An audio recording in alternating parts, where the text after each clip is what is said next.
Yo, what's good? We back with another episode of the show, man. Make sure you like, comment, subscribe, bring that notification bell.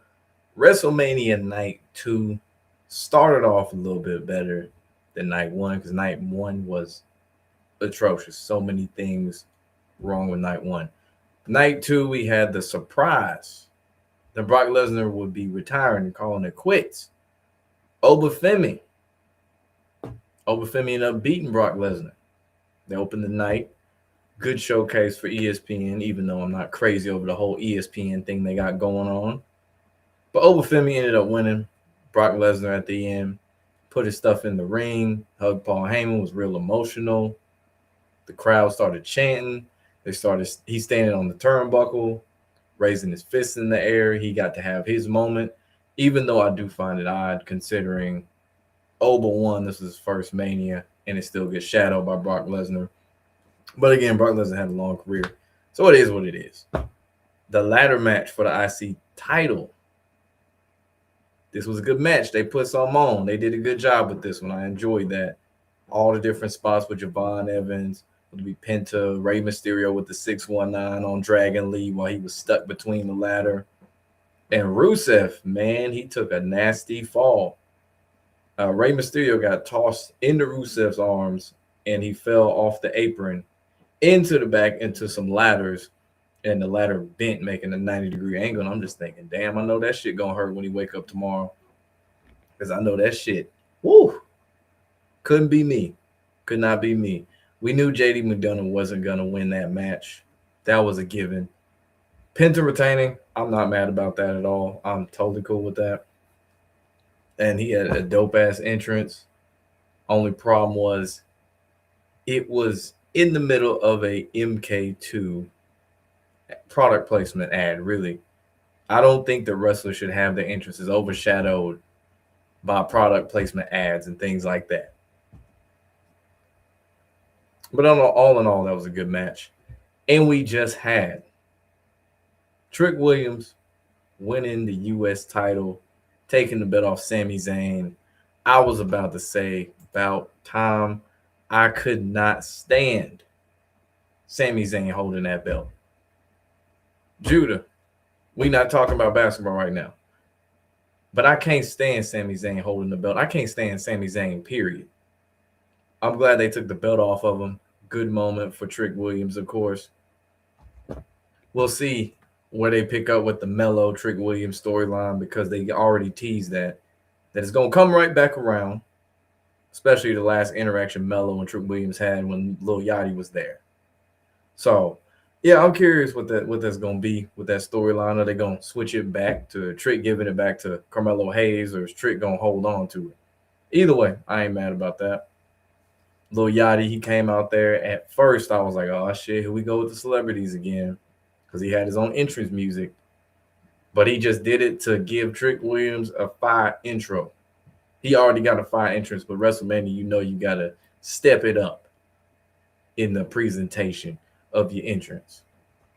They didn't disappoint. The crowd was fucking with it.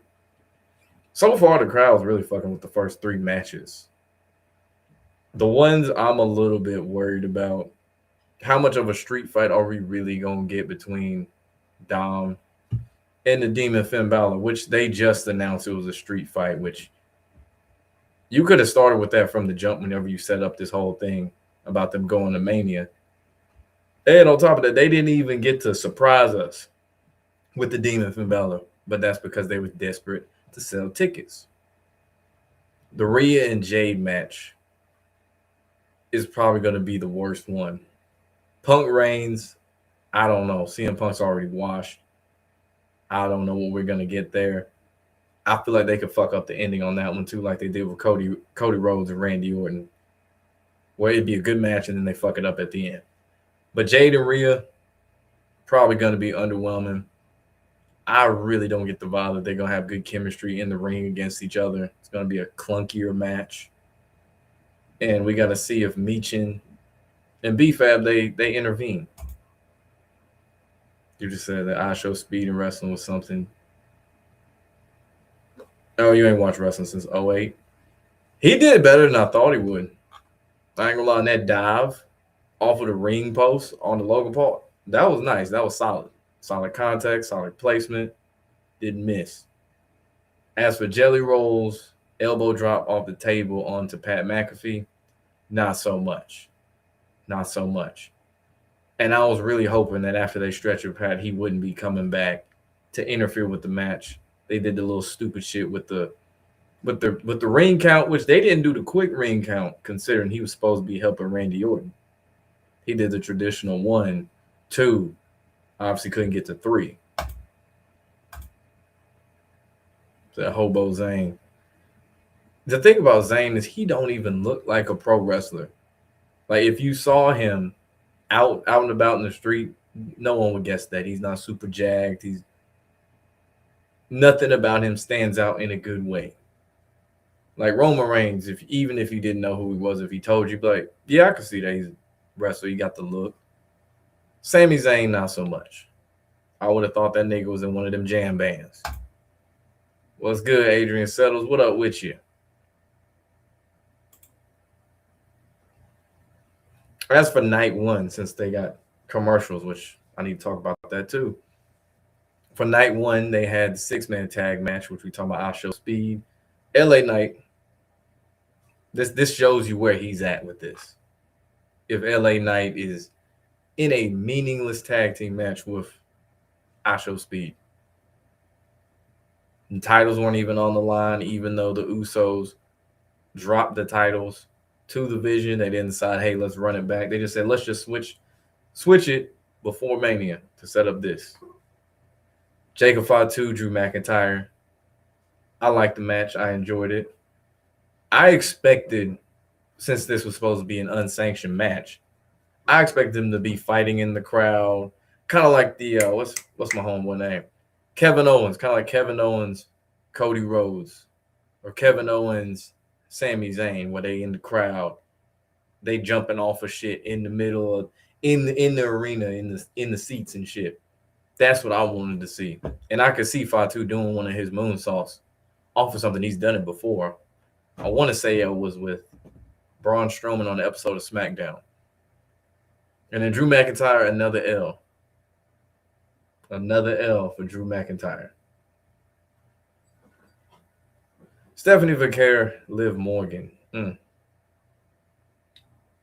knew the title would change hands, but the match was so fast. It's like you blink, you look, oh shit, Stephanie Vaquer is getting pinned. What the hell? It's so fast. We knew there was going to be interference from Roxanne Perez. We knew all that. And now we got, ironically, as I'm speaking about it, Dominic Mysterio making his entrance for his match against Finn Balor. Got a bunch of white masked luchadors. But that match was really quick. Liv Morgan's entrance was cringy as hell. Super cringy. That whole music video for Trouble, terrible song. And my thing is this, it just didn't match the vibe. Going into the match, they had all this heat going back and forth between Liv and Stephanie. And now you're shooting a pop music video as your entrance before you're supposed to, quote unquote, fight somebody. AJ Becky did not care one bit about this match. The way they talking, it seems like AJ Lee is going to be gone for a while. But, I mean, hell, she was part-time as it was. So it really doesn't make much of a difference.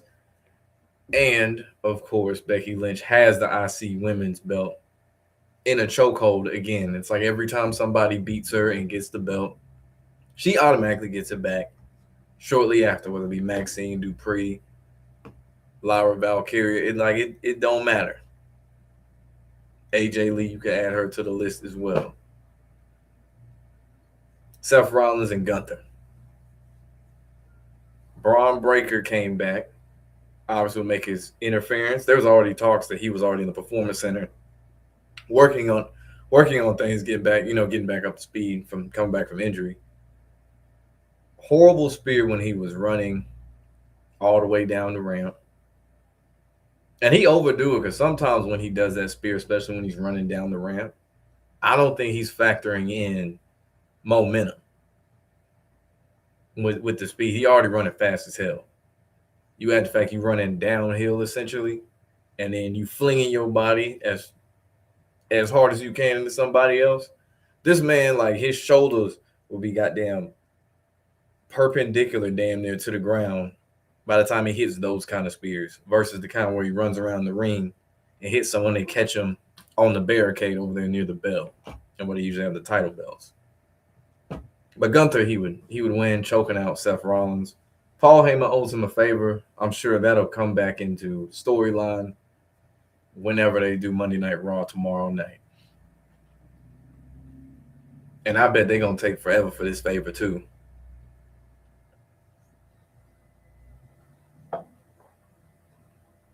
Women's Tag Team Fatal 4-Way. Paige came back. They already leaked the information, so it wasn't this surprise when Nikki Bella made the announcement. Everybody knew. People had signs and shit. Irresistible Force should have won that shit. Should have retained. They was doing a good job as heel tag team champions because that's something the tag team division has been missing. Is a tag team that doesn't feel like it just got thrown together, or a tag team that's been together a little too long and they ran stale like a New Day. But yeah, Charlotte, Alexa, they need to break that up. They need to have Charlotte turn on Alexa, vice versa. Start a feud there. Branch it out. Lyra and Becky, they are who they are. What's good, Bronze? What up with you? So WrestleMania feels so empty, no passion, no proper builds, no meaningful storylines, no huge stars, which they go back to one night with 8 matches. Okay, yeah, that's a good segue into what I was saying about the ads and stuff. Who's this making this interesting? Oh, the Demon Finn Balor. This shit would have worked better at night, to be honest. That's one thing I don't like about the early start time, especially on the West Coast. Some of the entrances just do better in darker arenas where ain't no sunlight, ain't natural sunlight coming through. But anyway, my thing about WrestleMania is there's so many ads. I've heard people talk about the ads. People have talked about the how long the entrances are, and then how short the matches have been. Because a lot of them feel like TV episode matches, like you see on SmackDown or Raw, to get them done quick. And this is supposed to be a 4-hour block for the PLE. And this is why I say what I say about AEW's pay-per-views. There are no ads. You don't see commercial breaks and all this shit. You don't see none of that. And on top of that, they give you more matches. Like that 4-hour block they had, what is that? 1, 2, 3, 4, 5, 6, 7. 7 matches yesterday. But it's 4-hour block. For a 4-hour block with AEW, nigga, you would get at least 10. I think all in was about 12 matches. No commercial breaks. Nada. Zero. Zilch. And I'm so used to watching WWE to where I see somebody jump over the top rope and say AEW. I expect them, we're going to be here. We come back from commercial, or I'm expecting to hear that. And I'm like, oh shit, they still filming. They still going. It's nice. Only thing they need to worry about with them pay-per-views is what time they end on Sundays. Because that should be 12:30 a.m. and shit. But yeah, with WrestleMania this year, a lot of that shit was rush. Gunther, Seth Rollins, rush. AJ, Becky, stale. We've seen it already numerous times. Rhodes, Orton would have been the best one. And they've managed to find a way to fuck it up by adding in Pat McAfee and Jelly Roll. Everybody was pissed about it. Even this surprise announcement. That's another thing. They're playing with people's intelligence, playing in their face and shit. Talking about we got all these surprise announcements. Went up 25% off some overpriced tickets. There ain't no damn surprise announcement. And then they had another one at one of the events where they were supposed to make a big announcement, and it was just Pat McAfee talking shit to the fans like usual. And basically saying Randy Orton was going to win. And on top of that, what's a good idea about trashing your own product that's going to make people want to invest and go to this shit? Like, if you calling it ass and you own the network or for the company, and you're trying to promote PLE, the last thing I'm gonna do is talk shit about and call it trash. I don't know what TKO thought would have been a smart idea about doing this, but it showed because there's a lot of empty seats, and I can see him right now up top, right behind Finn Balor. A lot of empty seats. New stars, they need they need to push them. Obviously, they did a good job of Oba and Trick tonight, but there's so many other young stars they haven't pushed, but prefer to stick to the regular CM Punk, Seth Rollins, Roman Reigns, Cody Rhodes. Randy's been in and out of the title picture as of late, but it's the same people.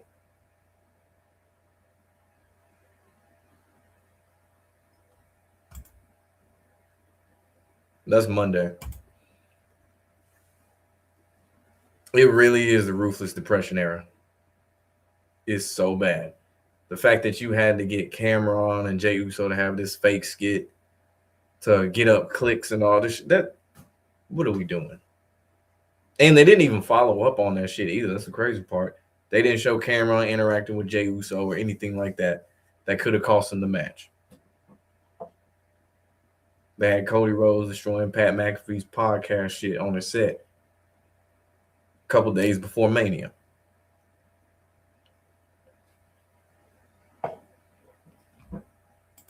Appreciate the super chat, my guy. He said we were spoiled with attitude and ruthless aggression era. This product is unrecognizable anymore. This shit is gonna have nuts in it.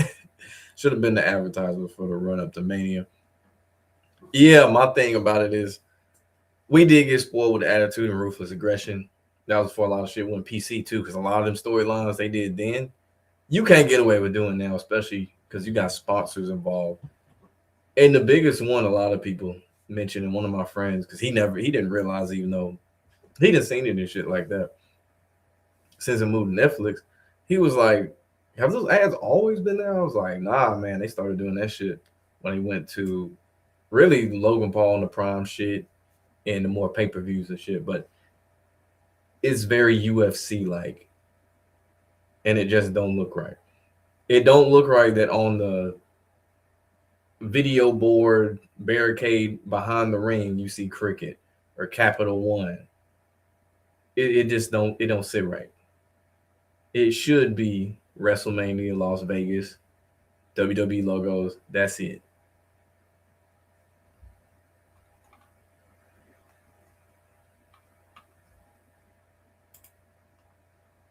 And then the presentations changed so much too. How you used to never see them walking into the arena like a sporting event and shit like that before the show. No, you would never see that shit. If anything, if it was a segment or they want to show someone getting jumped or something, sure, they might do something like that.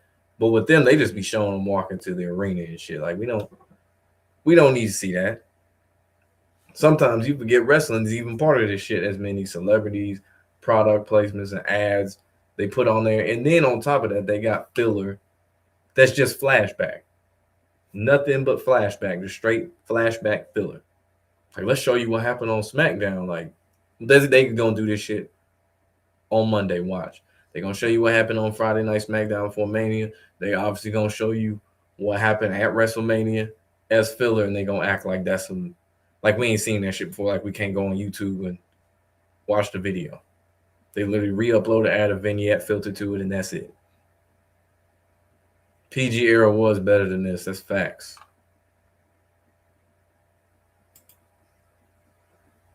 That even the Fatal 4-Way pay-per-view is better than this. Yeah. And they also don't have like the unique stages that they used to for pay-per-views. Like Armageddon had its own stage. Hell in a Cell, Night of Champions, they had the hanging belts and shit. They don't even do that anymore. It's just a shit ton of LEDs. They might change up the ramp, the one that wraps around. You got to run around, which for efficiency reasons makes no fucking sense. And then the long one, that's really about it. Even the Raw and SmackDown shit, very minimalistic. I remember they used to have the big screen. This during like the PG era. Yeah, PG era mainly. The big screen. They had the little LED boxes next to it, the lights in the back, and then they had like this tall pole, the cylinder pole, and then do the movie with the Titantron rapid entrance they used to do. Got rid of all that shit. Now it's just mostly lights, couple LEDs, and that's it. See what Dom does with these double chairs. Counter. Dom get put through them chairs. Then got hit with a sling blade. Hell, I wish they brought back TLC as a pay-per-view.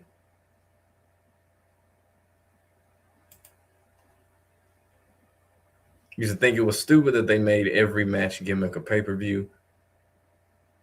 Dom hit the 619. That's another thing too. When they started showing signs that they weren't being creative, when you had Fatal 4-Way, Elimination Chamber gets a pass. I'll let that one slide.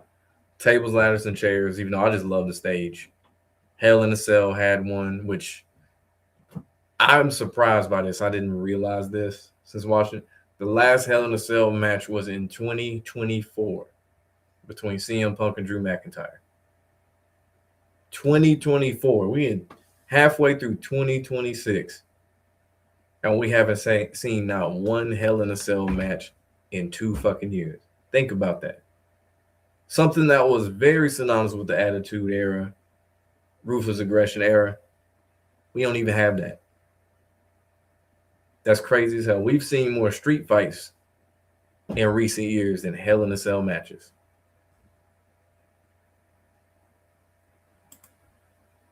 So when it's Reigns and Punk, that's the main event. So far, we've had Oba and Brock, the IC title ladder match, Trick Williams, Sami Zayn. We are on the Demon Finn Balor versus Dominique. After that is Jade Rhea and then CM Punk and Reigns. Because this Mania has flown by. That's one thing I've noticed. It feels like it's speeding by. Probably because of the ads, now that I think about it. Like, animated fan base needs to be handheld with the last episode. Charge up the spear bomb from the last episode. I don't even think is that so much. They have programmed the fans, a lot of their fans, to follow storylines like that on the handheld shit. How it used to not be like that. They didn't do all these recaps and shit, and people was on it and people knew, okay, this happened. We can get to the next thing. We don't need a whole segment to take our time out for it.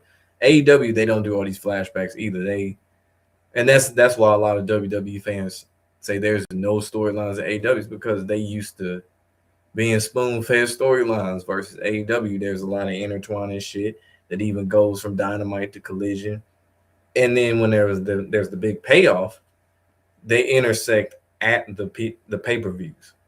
So it makes sense. And everything's like, oh, okay, that makes sense.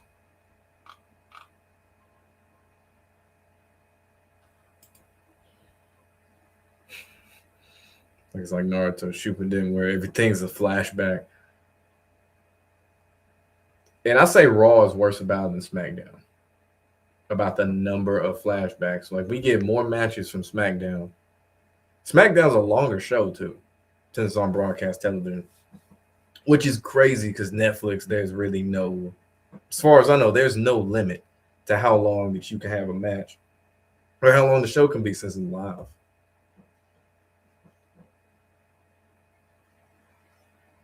So to get the 3 count. No, Dom does not get the 3 count after jumping off the top rope. I see he brought out the white, too. Got the all white with the black skeleton rib cage for the fit. Good frog splash, though. Does not feel like a street fight, even though they have tables in the ring and chairs. So, wish they brought back Capital Punishment. Every time I see Capital Punishment, I always think of R-Truth and John Cena.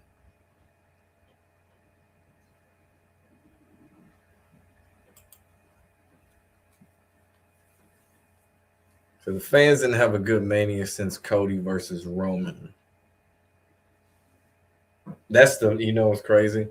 That is what got me back into this shit, was that match. And it wasn't even I never really cared for Cody Rhodes like that.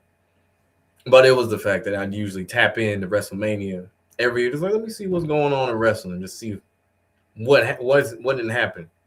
And I realized I couldn't follow on most of that shit because I missed so much then. Versus now, you really don't miss a whole lot. But yeah, that was good, especially the sequence they had with Cena, The Rock, and Undertaker at WrestleMania 40. And I was like, this is pure nostalgia. Obviously, Cody Rhodes finished the story. It was a good field goal moment at the time. His friends, AJ Styles, John Cena, Randy Orton, all of them in the ring congratulating him. That was cool. I was like, damn, that was good. And the follow up ain't been right since. And that was Vince's shit too, that Triple H was finishing.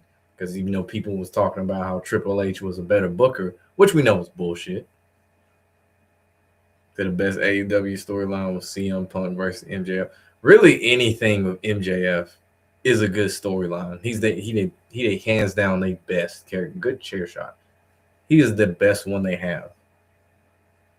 Say him, perfect heel, should never turn him face. Never. I like John Moxley more so for his in-match stuff. Because if I need somebody to do some over-the-top shit, and I can expect it, I know it's gonna be him. And the best in-ring performer, I say, Will Ospreay. Some of the chances he's taken since he injured himself or came back from injury, questionable. Dom laying on the table, coup de grace through the table. That should be the win. Yep, that's the win. The demon has destroyed Dom. Dom has been dominated by the demon. Put through a table. I wonder where they go with this storyline though. Like, where do you go from here? Are you gonna try to insert him into the IC title belt, the heavyweight title? We're gonna revisit CM Punk on that one now. What's gonna happen?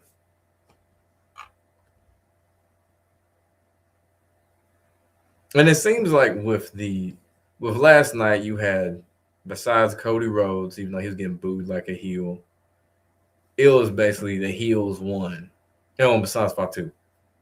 Like you had the Vision, I Show Speed really wasn't a heel. Winning. Drew McIntyre heel lost. Liv Morgan heel won. Cody Rhodes face won. Becky heel won. Gunther heel won. I don't know what the fuck the Bellas, because it's weird. They'll cut some heel promos one minute and then they'll get the crowd to cheer the next. They kind of tweeners, I guess, with Paige, but she got cheered, so I guess a face. I don't know. Today though, it's been face over. Trick's technically a heel, but he gets cheered like a face.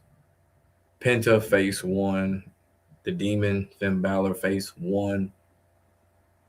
I assume Rhea win. I'm not a fan of that.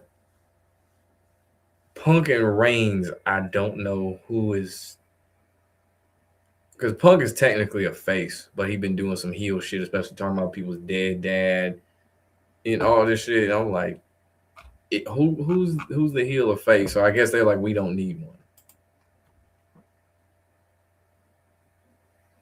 But yeah, I don't want Rhea to win at all, because her gooner ass fans and shit. They already talking all this unnecessary shit about Jade. And I'm just like, a lot of that shit ain't even true. And you can't really hold it against her that she only defended the belt one time prior to this.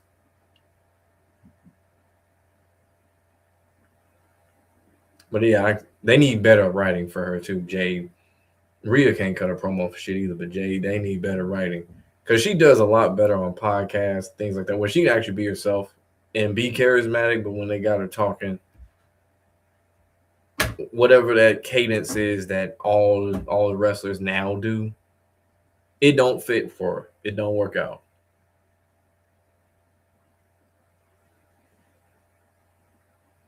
And I wouldn't be surprised if Io Sky gets involved, because it makes no sense that Io Sky wasn't on the card anywhere. They had a whole storyline set up to where she could have faced Oscar, and they probably gonna explore that and finally do something about it at Backlash. And mind you, she's one of the more popular women's wrestlers they have. I mean, hell, she's essentially attached to the hip to Rhea Ripley. Like, what the fuck? How do you not put her on the card is beyond me.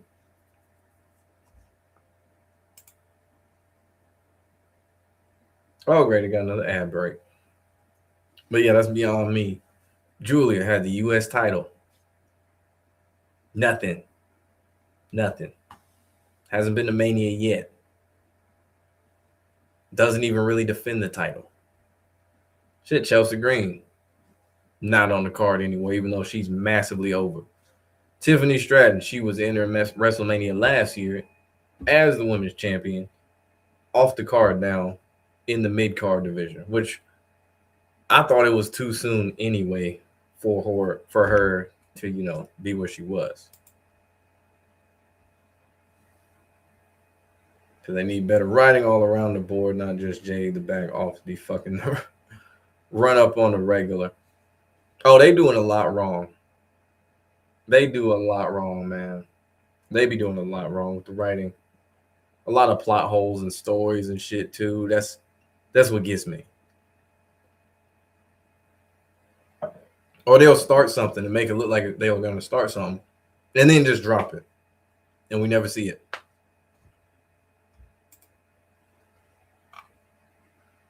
Like at one point, it looked like going into Mania, Jelly Roll, Kit Wilson, The Miz, Danhausen would have been in some type of tag team match, which I'm kind of glad about. They didn't do that.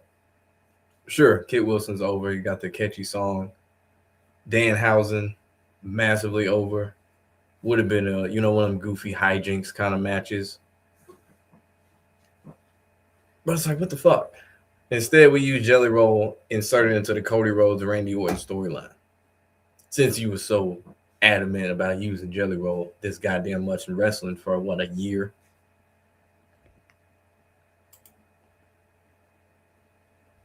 Plot holes and plot armor. Cody Rhodes is the king of plot armor right now. I've never seen somebody that everything could go wrong in a match for this man and somehow he still win.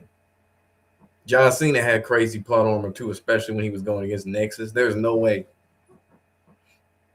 Cena should have won that match when he was the last person left and he was outnumbered. But Cody Rhodes, yeah, that nigga got the worst plot armor.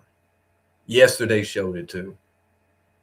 There is no reason for him to have won that belt. Or if anything, do the double turn. If you really want to keep it on Cody, just do the double turn. You would have got what you wanted in a sense, even though Cody Rhodes, he doesn't want to be a heel, which he played a good heel. I just don't know why the fuck would you not want to do that again? I got a daughter, I got a family and all that shit. So do other heels. That don't mean shit. Other heels got families and shit too. But it don't stop them from kicking the shit out of somebody when they need to or giving them crazy chair shots. Roman Reigns got plot armor too. It ain't been enough to get his ass back in that title, the real title position. Like against Cody Rhodes, where's that at?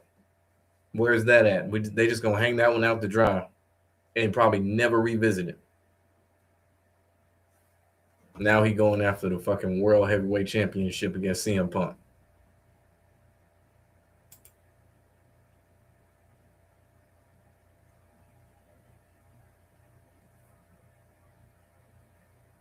Yay, more product placement. Minute Maid lemonade. That's crazy. We have Roman Reigns got plot armor like a motherfucker.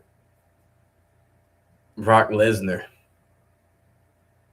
He had some crazy plot armor too. And of course, Danhausen. Which I don't know how many matches they're going to give Danhausen. Because he had the one against Kit Wilson. He's undefeated and shit. What are they? I guess they're just gonna keep him as a dude who advertises their clothing. Oh shit, Jay making an entrance now. But yeah, Danhausen is massively over, and they're like, you know what? This guy is the perfect person to sell merch. They do it with R-Truth, but R-Truth still gets to wrestle and shit like that, and he's always in backstage segments. But Danhausen, he does that, and then they giving him the merch to sell. And it'd be so blatant too, because he'll just come out there and make his entrance, cut his little sales promo in the middle of the show, and then go back.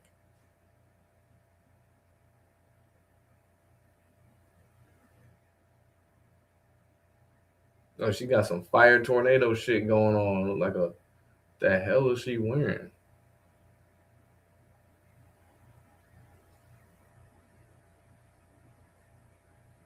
I don't even know what the fuck she wearing. But the whole like presentation, that shit tough. With like the cloud smoke effect with the fire, that shit tough. It's a shame that the entrances is gonna be better than the match.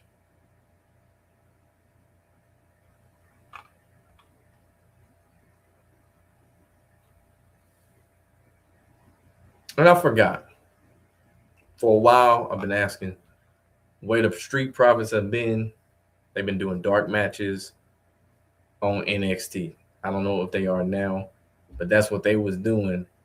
And now with Bianca Belair announcing that she was pregnant, should make a little bit more sense. But here's the thing: if Naomi was pregnant, Jimmy was still showing up on the shows, still wrestling. Bianca's pregnant. Obviously, she was injured too before that. Montez nowhere to be seen. And when you think about it, Trick Williams is basically where Montez Ford could have been had they decided to go and just split up the Street Profits.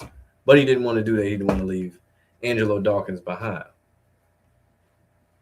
Because not Angelo Dawkins, but Montez Ford, he has charisma, all that shit. People was fucking with the We Want the Smoke, Street Profits, all of that stuff. They was over. But now they got one that they compare to The Rock. Obviously, Booker T. And shit, he done made his media rounds too. I think he done been on Club Shay Shay, Breakfast Club, First Take. Like the fact that he got to the main roster in a few months ago, and he's already making media rounds on the mainstream shit. That's impressive because you don't see a lot of younger stars that just get on the main roster and you see them on shit like that immediately. It usually take them some years before that.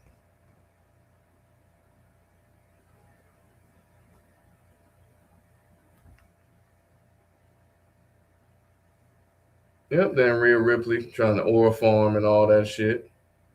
Trying to goon bait, a fan base. The unnecessary levels of goon bait.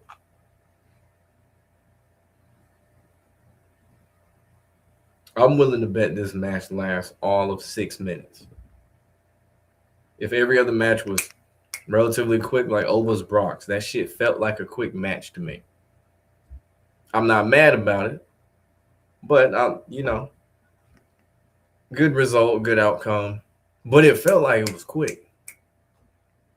The ladder match, I take that back. The ladder match didn't feel like a rush match. It felt like the length it needed to be when you got 6 competitors. And I'd be mad as fuck if a ladder match didn't end. Or I'm damn, forgot what I was going to say. I would be mad with the ladder match if it was quick because I expect to see a bunch of shit happen. And the whole thing is the tension and the anticipation to build up that who's gonna get the belt. Somebody's gonna be hanging off the belt. They're gonna be fighting on the ladder. I'm gonna punch you. You're gonna punch me. Then I'm eventually gonna shove you off. It looks like I got a chance, and somebody's gonna shake the ladder, and then I gotta jump off and all that shit. That worked out. Other ones they felt quick. Appreciate the super chat. He said, to my point about Trick, they have an opportunity for a generational run with him being a heel and still getting crowd pop. Feels like early Rock. You don't have faith, but there might be a chance. They got. I'm gonna say this. They have about 2 chances, maybe 3. But right now, Javon Evans, he's not there yet. He's still young. He's only 22, very very young. They got a lot of time because he's young, relatable. Obviously, the black kids and shit like that. He knows the modern lingo and slang and all that shit. But they've been honing him the way they've been doing him. Trick Williams, he got the catchphrase, he got the lemon pepper steppers, he got the catchy song, one of the best entrants, and the best entrance in the WWE right now. He got a lot going for him. Obviously got the look, good at promos. Didn't really even need Lil Yachty, but it works. So yeah, they got one that could cross over and be the one that people that don't even watch wrestling, they're like, oh, I know Trick Williams. He's the dude with the white fur coat with the shades and the dreads, like one of those. Obafemi being the other, he could replace Brock Lesnar as that powerful force, kind of like a Bobby Lashley, but talks more. So they got a chance with 3 in the men's division. Braun Breaker, I was big on Braun. And then I started hearing him cut promos during the Vision shit, and I said, I see. Which that could be writing too. I ain't gonna put it all on Braun. Could be writing. But yeah, he need to work on that. And he need to chill out with those overly aggressive spears. Like, calm down, bro. Don't hurt your shoulder again. Trying to fling your body into somebody. Like, nigga, this ain't football. I get you got to make contact, but chill. Not everyone is our show speed. You don't need to spear the fuck out of everyone like that. You don't need to decleat everybody. But eventually, if Braun works on it, he'll be fine. But I don't know what they're going to do with the Vision. Because the Vision's already a mess as it is. It started out like, okay, I can see they kind of work with this, and they added too many people. And then by the time Logan Paul joined, it was like, all right, man, like, just disband this shit, do something. And then we brought all these masked men into the picture. Like, where do you go? Because Paul Heyman's at the center of so many different storylines he's involved in, or was involved with the Brock Lesnar Obafemi. Obviously, I'm sure they're going to play that off like Paul Heyman feels some type of way about it, distraught on camera or something. Or he going to say something about it for sure.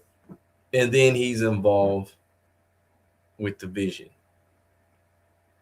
which is weird because they're going to play off of the actual speed shit with Austin Theory and Logan Paul, which probably invites the LA Knight, who's been feuding with them for feels like a year, in the Usos because of the tag team title belt, if they just don't drop that shit and go to something else.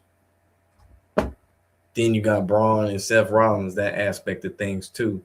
And is Gunther gonna still be involved in that little vortex, which wraps back around to Paul Heyman, because now Paul Heyman owes him a favor. So it's weird. They got all these things that are connected, but there's no way they're gonna get them right.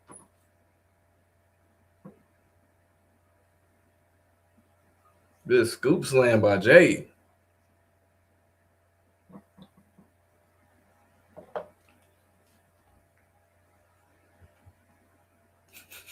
That Braun has a touch of downs whenever he hops on the mic. May have to have Heyman speak for him and just have him be a mute. If it was just him and Paul Heyman, he would have been straight. Damn right, Jay, kick that bitch. But yeah, if he just let Paul Heyman do the talking, kind of like how Brock Lesnar sometimes would talk, but most of the time Paul would handle the talking, that could work. That could definitely work. I don't know how they can pivot from that now unless they have I don't know, they get kicked out or something. Braun comes back and kicks Austin Theory and Logan Paul out of the Vision. They feud or something. Paul Heyman being the opportunist sides with Braun Breaker in this whole situation because he sees the potential going back to when he was in NXT. They could do it that way.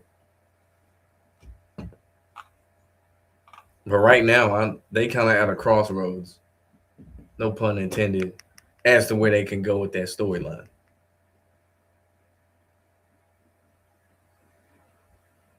Jade talking that shit right now.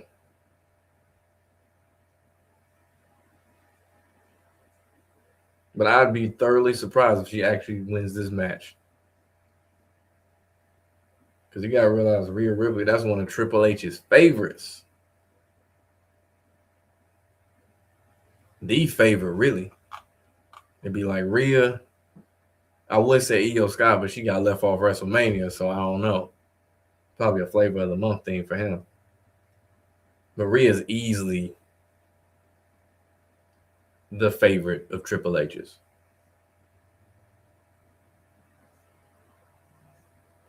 Oh, sure.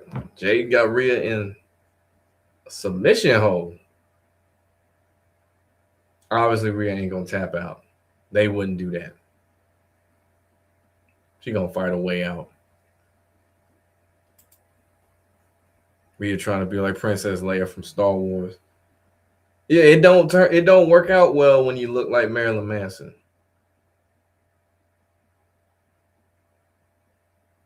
Like her in all white, it don't fit her aesthetic. And she's still trying to do powerhouse moves when she lost all that muscle.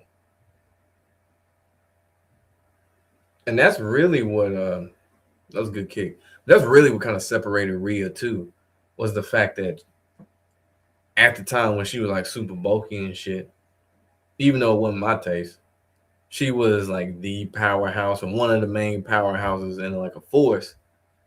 And now she don't seem like as much of a physical force now she dropped all that muscle. And I just realized how short everybody else was around her because she tower over a lot of them. I was like the EO Skies, most of the women for real. She is all of 5'8". So if she was in a group of regular people, besides her face and she don't wear that shit out in public like all that makeup. If you didn't know who she was, she would blend in. Besides the tattoos, which means the EO Sky and all them, especially the Japanese, they pushing about 5'2", 5'3".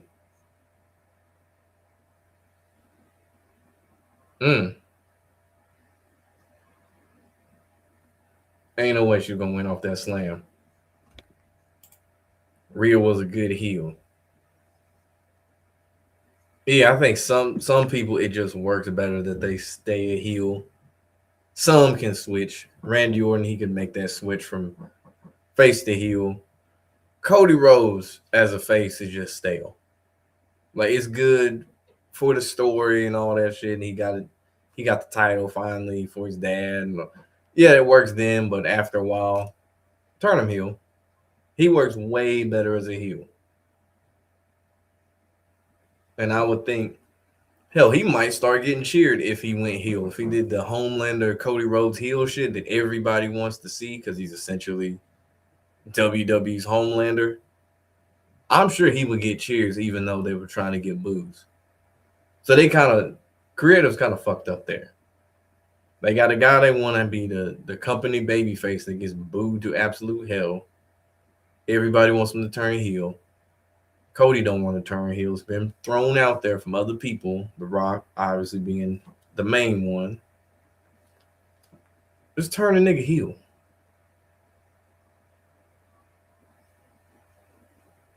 Kick out.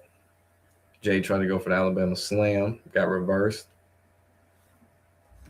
But yeah, they booked themselves in the corner of Cody. I don't think they can Roman Reigns their way out of this one with him. Because now, considering he beat Randy Orton in Mania, next SmackDown, whenever he comes back, assuming he don't take a long break, because I think he said he out with injuries and shit, it's going to be booze. It's going to be the Sami Zayn shit.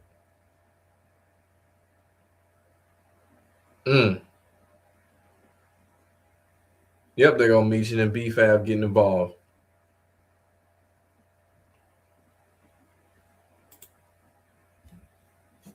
Cody works as a heel because he called himself the American Nightmare. That's what I always found weird, too. was like, how are you the American Nightmare, but you a face? It doesn't make sense. It really doesn't. And it would have been perfect if Dusty was the American Dream, American Nightmare is the heel. Rhea kicks out. Yeah, it just doesn't make sense. And I mean, hell, his entrance gear yesterday was very Homelander esque, even though he didn't have the American flag per se on his jacket. Total Homelander vibes. Hell, it'd be funny because I know they did it with Stephen Amell when they had a WrestleMania match, and he was involved because he used to actually do pro wrestling and shit like that. Dude plays Arrow. If they got the dude Anthony Starr, the dude actually play Homelander, I know celebrity and shit involved, and it was Cody Rhodes, that would be ironic.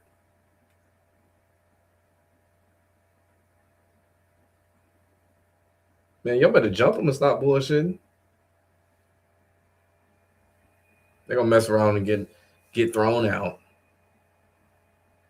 Oh, there go Io Scott. Speaking of the devil.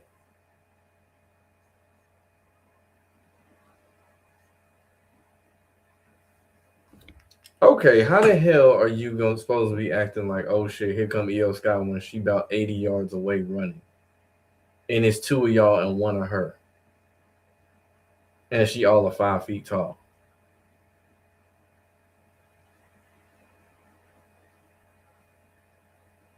Okay, she took out both of them. Obviously, it's gonna be a distraction, and there go Rhea praying behind with a headbutt and a riptide to follow. Nope. Okay, kick that bitch. That's what I like to see.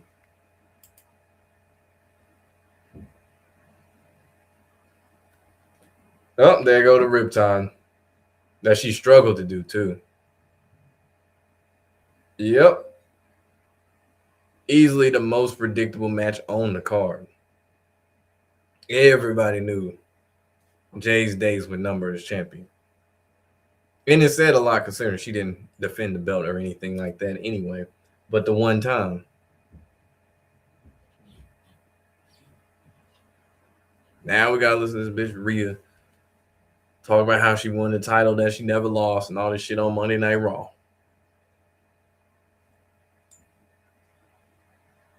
Then Io and Rhea get that little lesbian moment.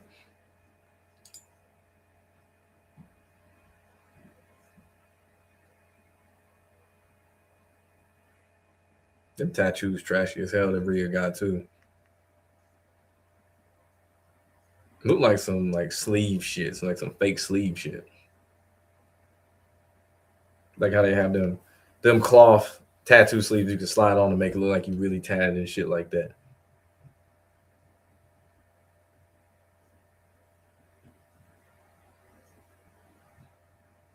I will say that was a good maneuver that Rhea did before the Riptide. That was slick. But yeah, she gonna hold this title for a minute. It's gonna be like Cody Rhodes all over again, but with Rhea Ripley.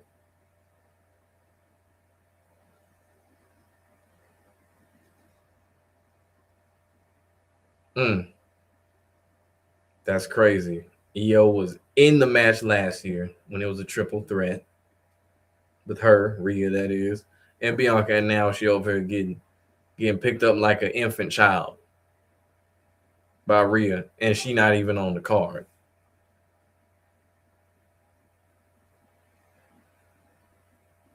I just want one of them to turn on the other at this point. Just go ahead, have Rhea kick the shit out of Io Sky or something, start a feud, do something in this little shit they got going on. And more product placement.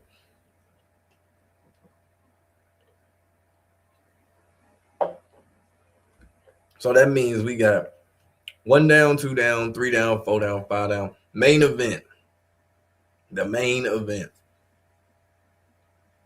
It felt early as hell too. Looking at 8:15 p.m. This shit started at 6. We already on the main event. I remember in the past, usually the main event wouldn't start till at least 10 p.m. if it was a Sunday on that night too. Hell, even at night one.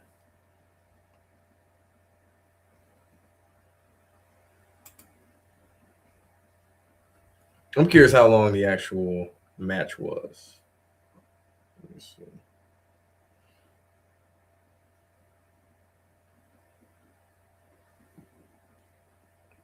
Let me see how long this shit is.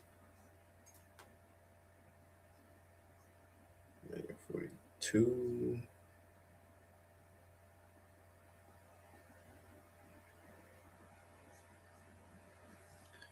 Okay, wow.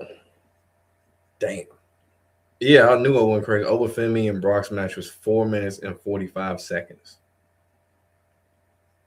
The latter match, 15:10, as it should have been before 45, is crazy. 8:50 for the U.S. title, Trick Williams and Sami Zayn. 12:58, Finn Balor, Dom. 10 minutes, 9 seconds, Rhea and Jade. 10 minutes. Little bit longer by 3 minutes than Liv and Stephanie Vicaire, because that shit was like 7. Jay should have retained. They need to end this lovely W fest with Rhea and Io. I agree. Could not agree more. And it would have helped Jay get some heel heat or keep up the heel heat too, because it would have fed into it more, because that's one of the fan favorites in the women's division. They should have did that. And now I have the feeling that she won't be sniffing that title again for a while. Because again, Triple H is not beating allegations about that. Don't get it twisted just because Ova won and Trick Williams won. We saw how they did Carmelo Hayes. That nigga got left off the WrestleMania card. Should not even been the case. If anything, it should have been Carmelo Hayes versus Trick Williams. WrestleMania. The whole story writes itself.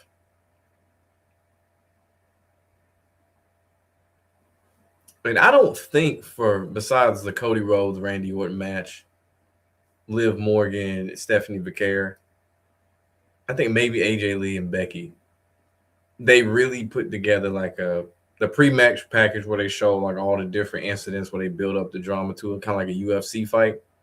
I feel like some of these matches didn't have that. Because it don't, I mean, you don't really need it for the ladder match. I feel like they didn't have it for Sammy and Trick. Dom and Finn, I don't think they did it either. Rhea Jade, they didn't. They just like, here's the next match.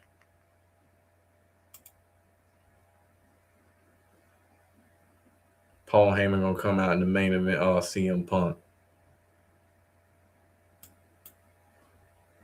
You know what though, man? It feels like Paul Heyman's trying to wiggle his way into creative even more.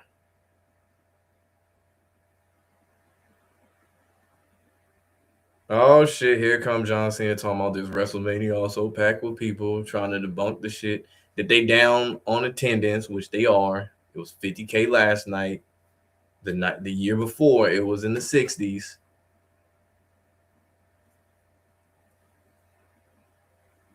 $55,255.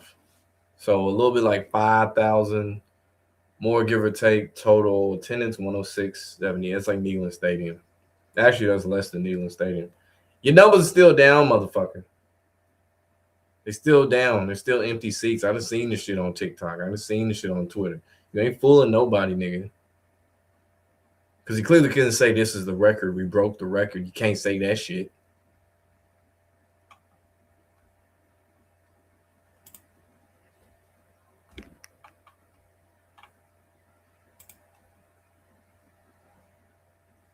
So what have they done to your goat?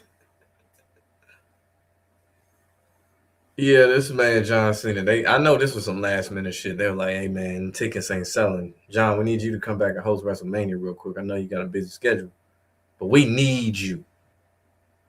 And now we got Kit Wilson and the Miz. Speak of the devil. But it was very last minute to put John Cena in there. He ain't been gone long enough like that anyway, man. Nigga's been 3 months. 3-4 months.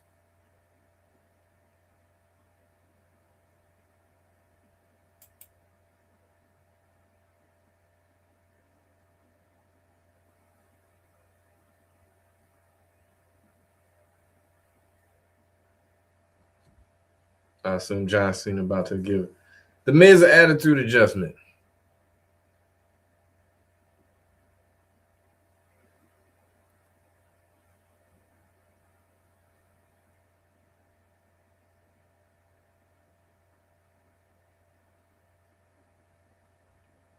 I wonder where they're going with this. Said Cody's black. Man, hell no. Mm-mm. I know the whole Raheem Road shit. I refuse to acknowledge Cody as a black man. Absolutely refuse to acknowledge it.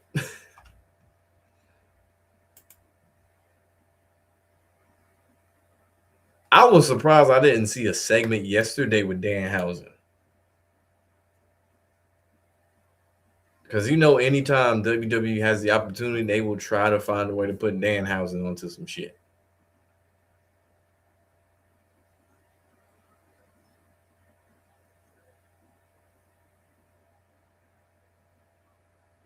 All right, where they going with this?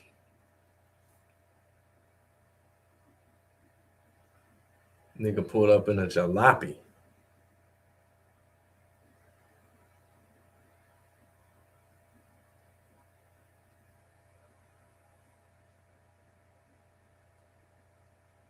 I'm willing to bet this is a product placement announcement.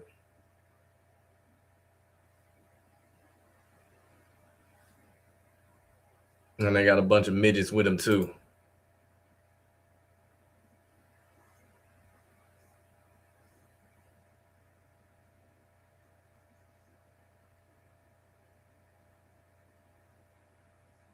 So the first time this man show up for Elimination Chamber, he came out with like these vampire thoughts. And this time he got some midgets.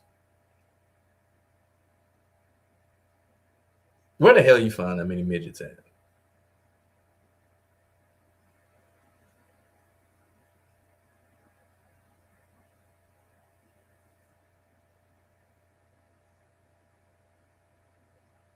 So Kit Wilson's supposed to get jumped by some midgets. Or he gonna get mega cursed by some midgets.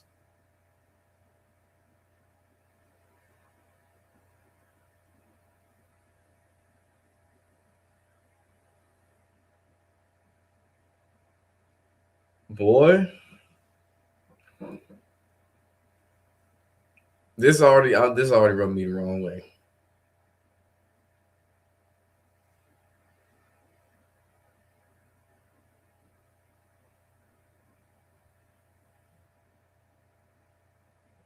Yeah, this shit rubbed me the wrong way.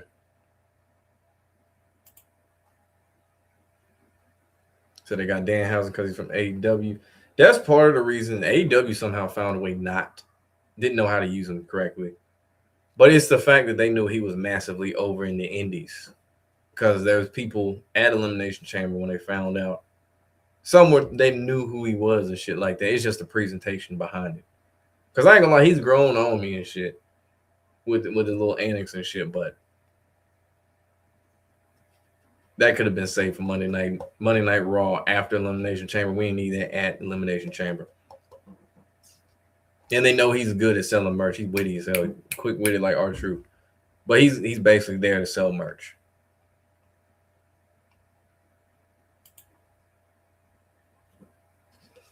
What's the appeal? Think Santino Marella is the best comparison. Like Santino Marella, I ain't gonna say as witty as R-Truth, but he's witty and can turn whatever you say into some funny joke or some shit like that.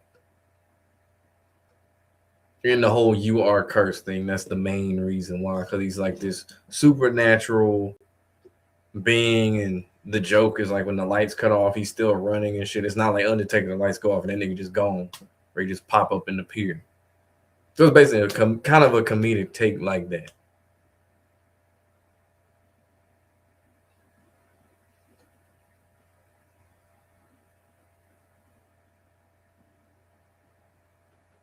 What are we doing?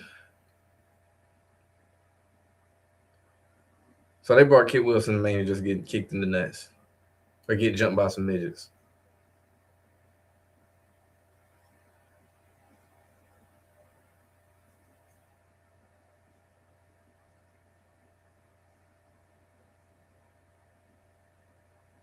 And this is what the Miz has fallen to. It's crazy to think this man used to main event WrestleMania and was in various feuds with John Cena. He's a Grand Slam champion. And now we got Danhausen doing the 5-knuckle shuffle. I guess the curse shuffle now. And this is going to be a little viral moment. And now the Miz is getting carried out by Danhausen's midgets. What the fuck?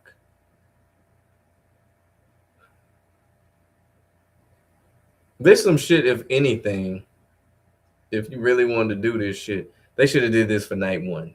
Don't do this shit right before the main event.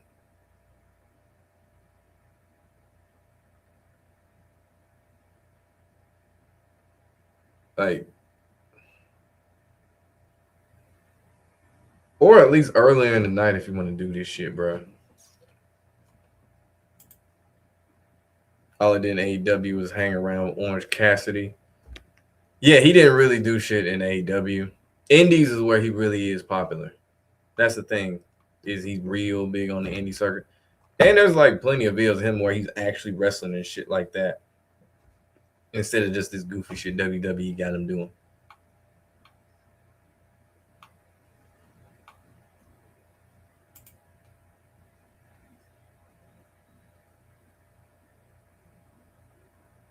Hold on. So they did all of that pointless shit just to get to John Cena saying this your main event? Really? And again, the way they set it up feels like UFC, Michael Buffer, boxing, like, come on. To remember Hornswoggle. Hornswoggle didn't really talk though, but he more Santino Marella. Jeez. They really, I really wish I was a fly on the wall to hear them pitch that shit that they just did. Because again, that's some shit. If you want to do that, say that shit for SmackDown. Do not do that shit at Mania right before the main event. What are we doing? That's wild. Kid Wilson got on WrestleMania before Carmelo Hayes. That's even crazier. Let that sink in. And this man was holding the title weeks before Mania. TK, no. Yeah, they can't do anything right to save their life. Like, it's weird. They are making money, but that's all they focusing on. They don't really give a fuck about the product or the storylines. All they see is dollar signs, and that's literally it.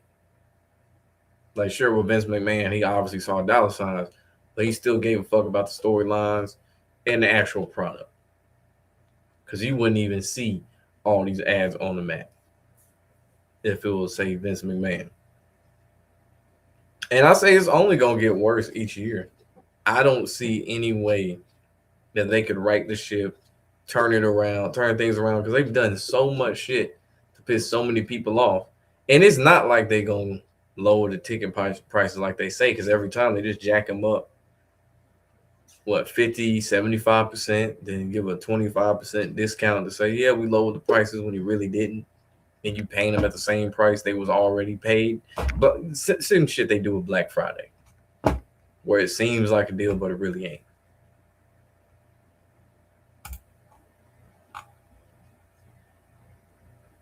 They show John Moxley's face in the promo.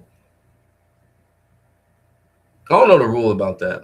I guess because technically it's not the same character. Like this Dean Ambrose instead of John Moxley. That is odd though. Because I don't think we've seen Edge in any of the promo packages and stuff like that. for say a John Cena, or I guess Randy Orton wouldn't need it, but I don't think we saw him with yeah.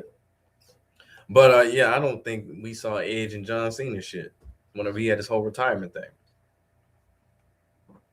And you know, John Cena, Edge, they intertwine not as much as Randy Orton and John, but they intertwined as well.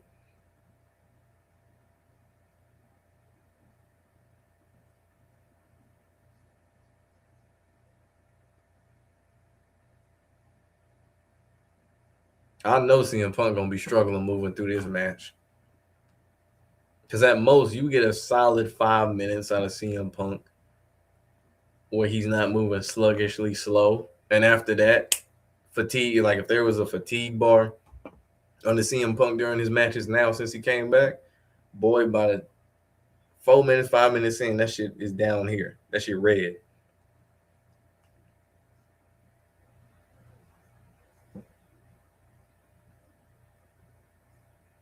Oh yeah, another thing about this feud. How did we go from they started talking, the promos were good to start, to things escalated physically to the point that Punk was putting niggas through the table, Roman Reigns was spearing Punk and all this shit. And then the last promo before Mania, there was no hands thrown. How do we make that make sense? How the fuck do you get to a point that a nigga done put you through tables and the other dude speared you, but now we talking in the ring, literally faces inches apart from one another face to face? Like how? There should have been at least one more fight. They should have had, I don't know, get all your security people to come in there and break it up like they did with Obafemi and Brock for the last one. Have them throwing hands again. Because Roman Reigns even said, if you come in this ring, we don't need to be talking. But they proceeded, after CM Punk got in the ring, to keep talking.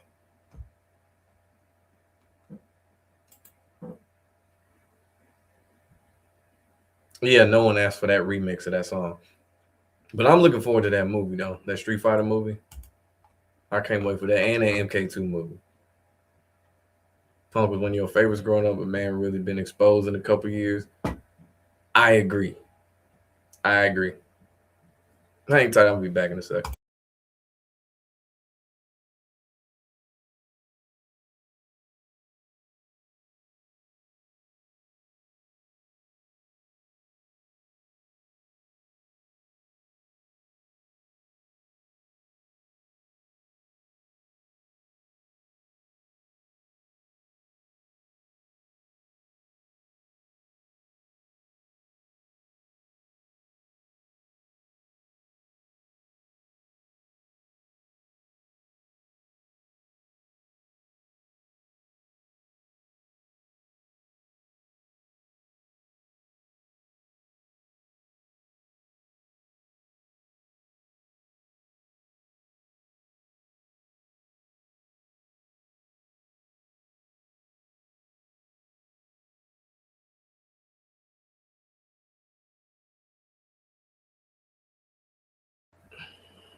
But yeah, man, same with CM Punk.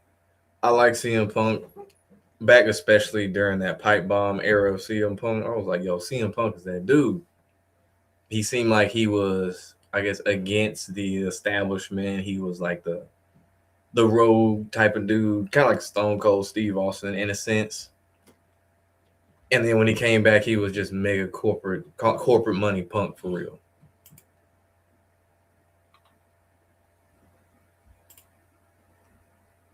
And it's also been 10 years too. You got to factor that in too. He left 2013, came back 2023. So add 10 years of what he was doing on the indies or the things he was doing at AEW on top of that. Even though he looked more swollen shit now than he used to. Yeah, appreciate the super chase. Said weapons grade autism writing is how you get the run up to this match. It's just mind boggling that they thought like this is a good idea. Let's have a segment where Danhausen comes out with some midgets, and the midgets jump Kid Wilson. and The Miz. Like, what the fuck? You knew they weren't gonna do that. They gave him the bells, what they call a 10-bell salute on Raw and SmackDown after he passed, and you saw how people reacted to it as well. People was not fucking with it. And then you see wrestlers on the stage, some of them they just look annoyed being there, like, oh, I just gotta do this shit, even though they really didn't want to be there. Some hiding in the back and shit. Because everybody know all the shit that Hulk Hogan has done that was not the best, that was horrible for his reputation. And then they look bad too if they cancel him now. I mean, hell, they brought him back before he passed anyway for the first or second episode of the Netflix era of Monday Night Raw to promote his American-made beer. And you remember he got booed like that was actually the debut, yeah. It was an Intuit Dome in LA, super liberal place. You know, he was on that MAGA shit. They booed the fuck out of him. The block was not safe for Hulk Hogan. People weren't nostalgic about him wrestling and shit. No. Fuck no.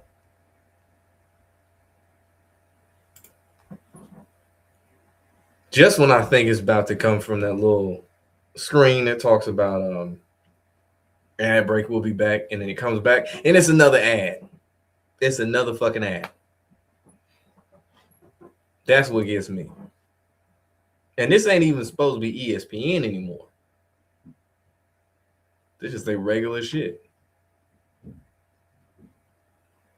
Or actually, no, I heard the music. That is ESPN.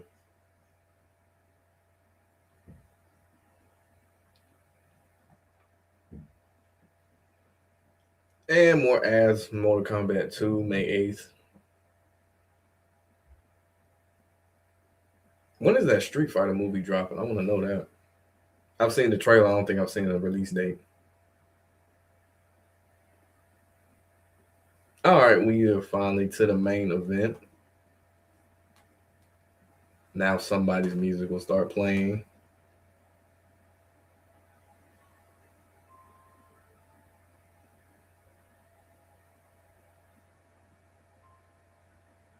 Okay, you got some chick singing.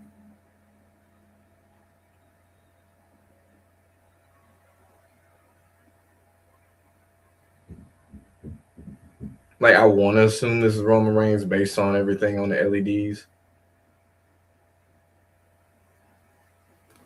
Yeah, the horns.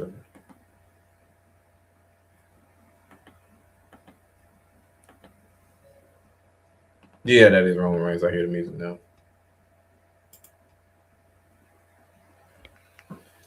I'll say this: if there's one thing they can get right at WrestleMania, typically, because it seems to be the only thing that Triple H can kind of, I ain't gonna say just Triple H, but that they can kind of get right is the entrances for WrestleMania. It's something I always look forward to see how they jazz it up. Penta, he had a tough entrance.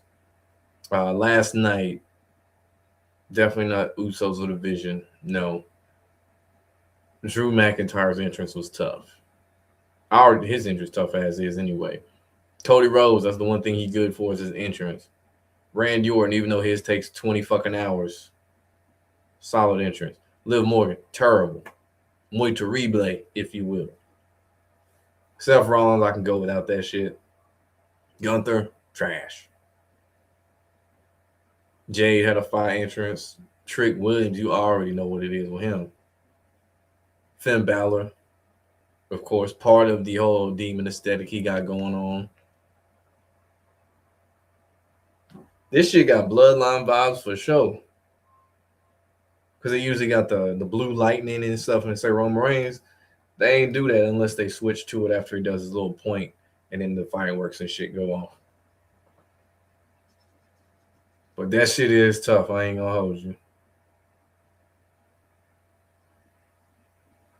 Now it gets the aura for him a little bit.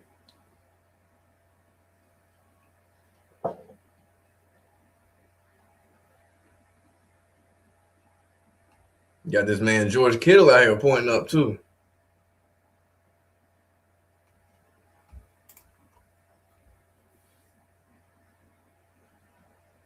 Yeah, UFC light, exactly.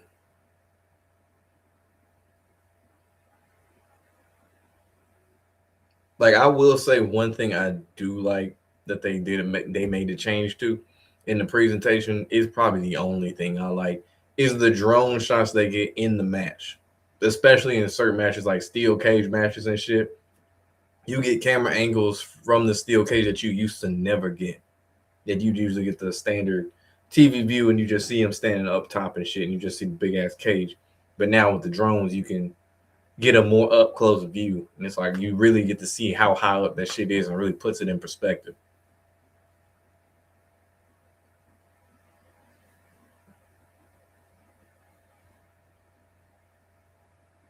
That man got the look in his eyes.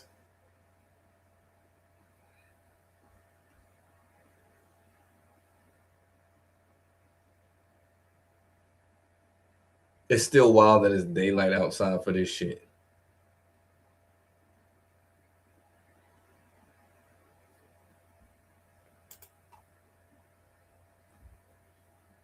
Roman Mysterio guy, you remember not watching WWE regularly and hearing they booed him at the 2015 Rumble was really confused.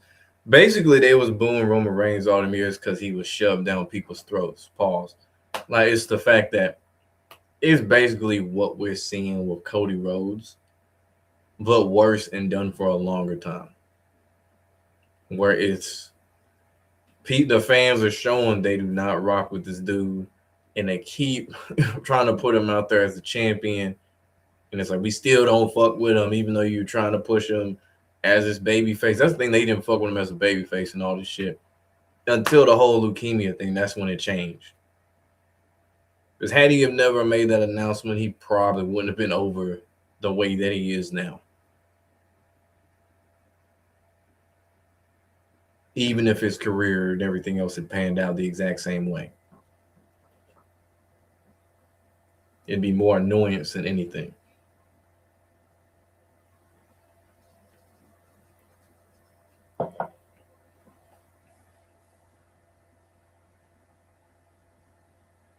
10 more minutes of ore farming. And then I'm sure CM Punk's interest is going to be fire too. I mean, he got a classic song, "Cult of Personality" by Living Color. I mean that shit from Guitar Hero.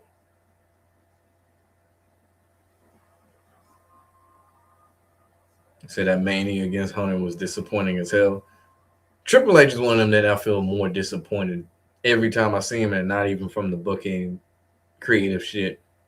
But every time I see his matches, I would say the back half of his career, he always had that dope ass entrance. But when I watch the matches, I'm like, yeah, I ain't really feeling this.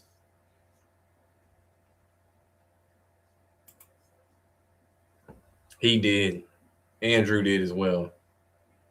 It's a shame Drew never really got a proper title run. Like this one he just had don't count. Because that shit was short as hell. And they said it was so he could record or shoot, was it Highlander? Or Highlander 2, which is weird considering Cody Rhodes was shooting shit. Him and Roman Reigns was shooting Street Fighter. And that wasn't an issue. Because, they just wanted to do that shit to find a way to get Orton against Rhodes. Which overall I will say is a better storyline than whatever Drew would have been against Randy Orton. We wouldn't have got to heel Randy Orton out of that shit either.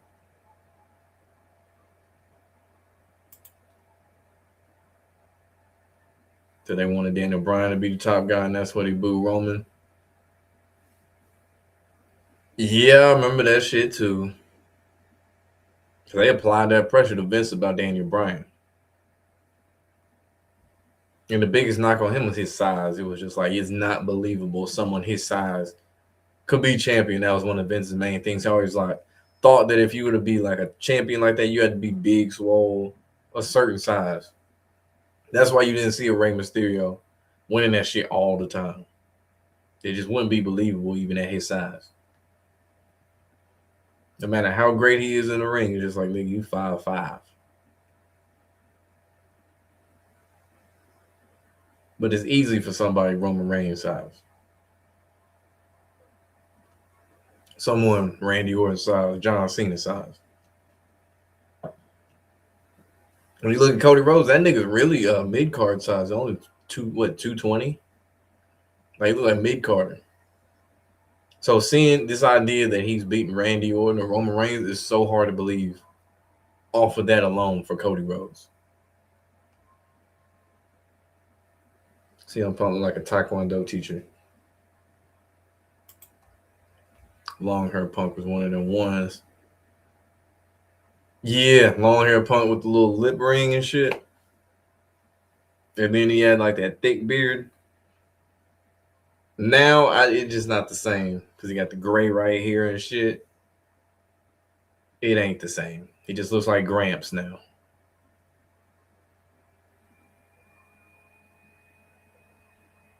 And then, of course, Straight Edge Society Punk too. I remember he had all that heat when they got rid of it. Jeff Hardy. Because he took the title off Jeff Hardy. And Jeff Hardy was gone.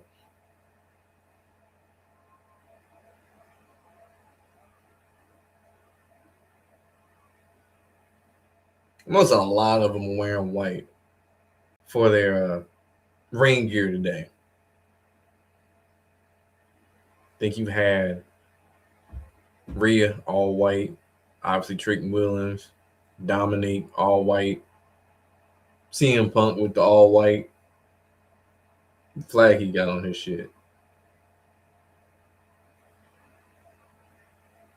Now see Chicago, or not Chicago, but Illinois' flag. Yeah, I don't know what the other flag is. It's that Unk Punk.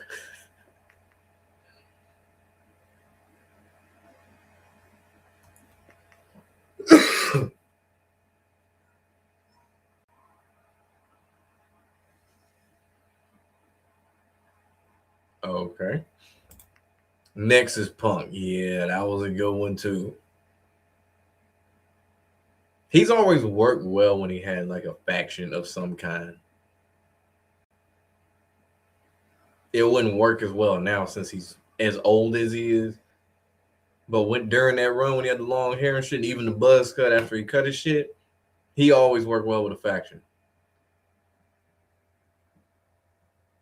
So I believe he was supposed to be the Shield was supposed to, help him and shit too.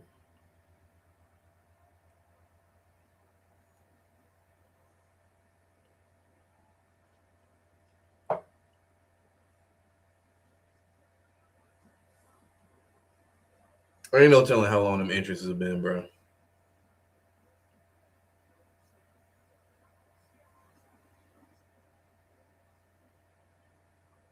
Let's say Kevin. What they say? Selfies, Stiffles, or some shit. I don't know what they say.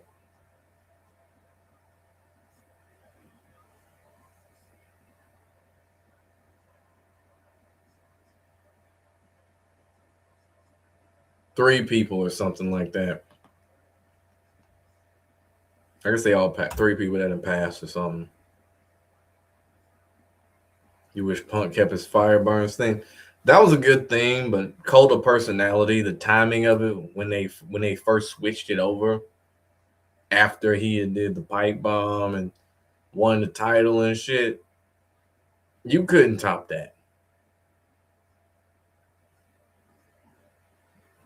Because his fire burns just don't hit the same way as Cult of Personality did, and especially at that time.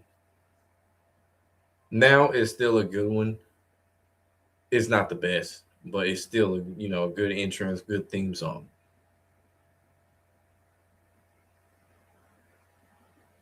I say the best one besides Batista's theme song, Edge. Edge had a fire theme song too.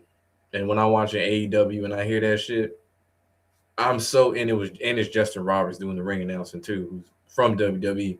Every time I hear that shit, I'm expecting him to say Edge, but he always says Adam Copeland because obviously you can't use Edge, and it just throw me off because it don't sound right. Adam Copeland don't sound nothing like Edge. Edge literally has edge to it. Like Adam Copeland just sounded like a random nigga who do your taxes. Set up you a stock portfolio.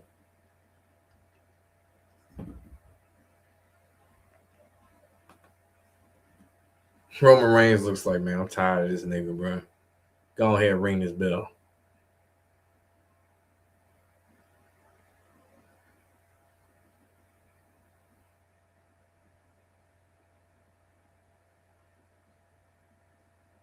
For once, nobody snatched the mic out of Alicia Taylor's hand while she was doing the ring announcing.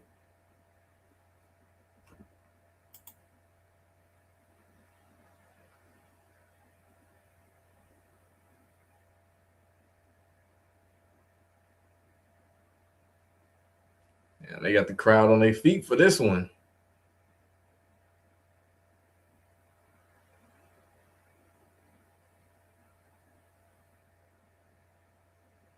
That's another one too. It's hard to if Punk wins this. Looking at CM Punk and looking at Roman Reigns, it would be hard to believe that CM Punk beat Roman Reigns in a fight.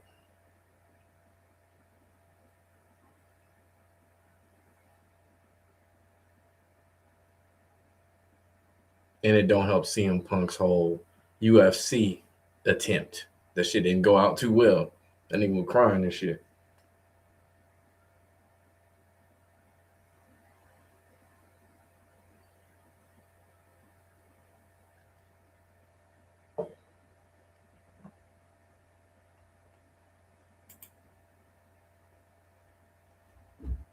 Said this might turn out to be a one-match mania.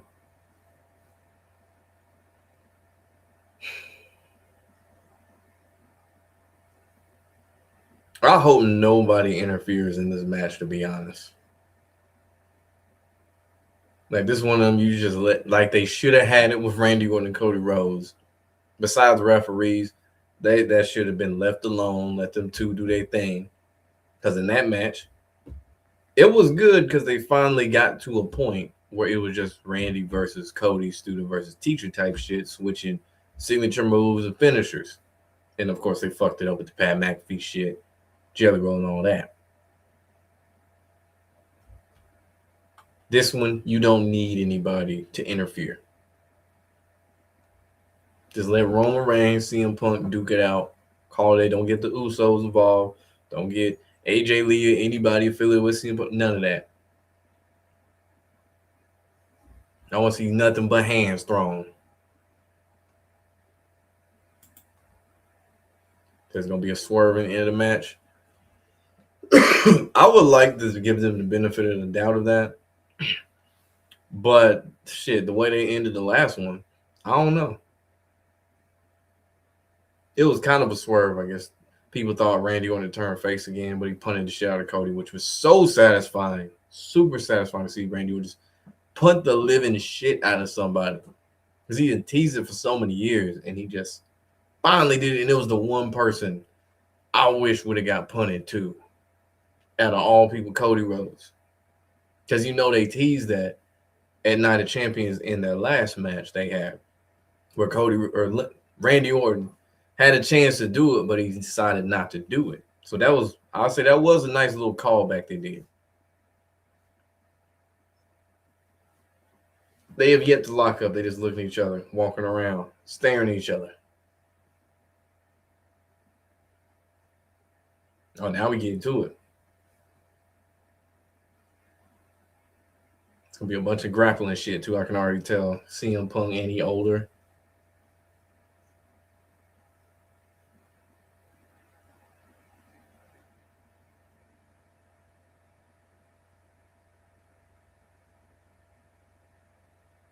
And nigga Roman like, let me adjust my pants real quick if I whoop this nigga ass.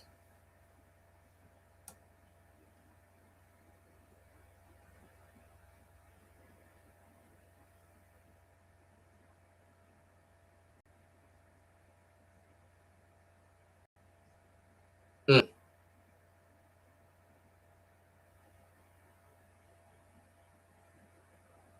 Yeah, it's gonna be a 7 match going on back and forth before these niggas actually get to it for real.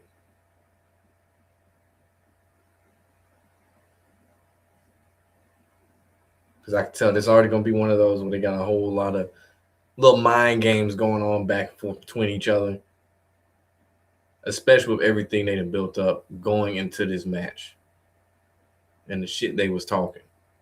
And then they want to throw in whatever tweets Roman Reigns had said and CM Punk's response that wasn't on TV.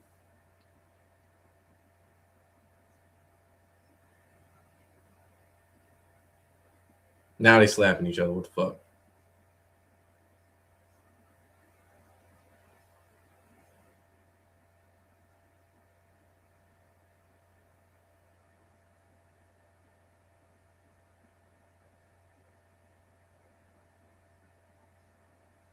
Hit that nigga with a Samoan drop. Funny how after every bump they talking shit. That's why like a good match where they both talking shit from start to finish really builds up that anticipation and just the whole intensity of the match.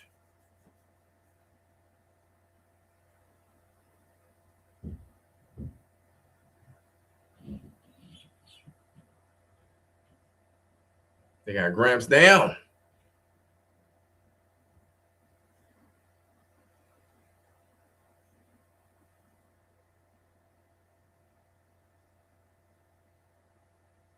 And now he can throw the nigga off the top rope.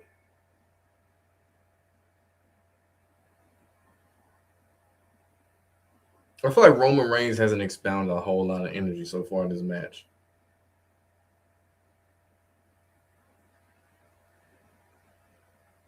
That nigga just be walking around, pacing, just taking his time.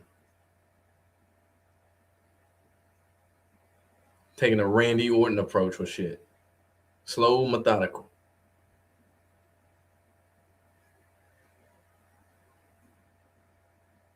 Okay, got Punk ready to take a seat down.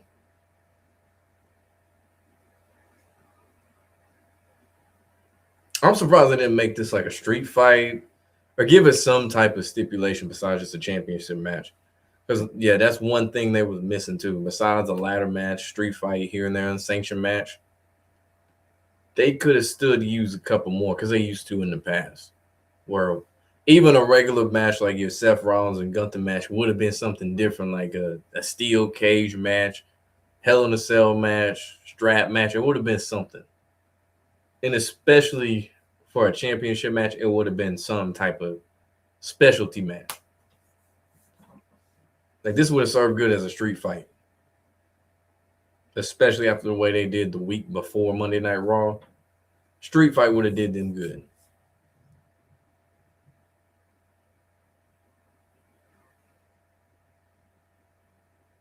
Which they going into the crowd now.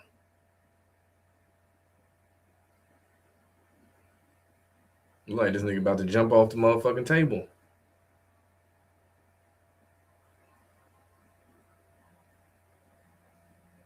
Or not. Damn, he just went over there to flex.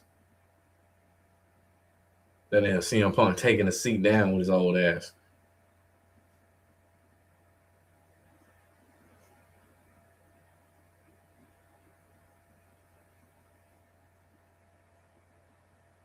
Okay, we getting somewhere now. All right, what's the swerve gonna be?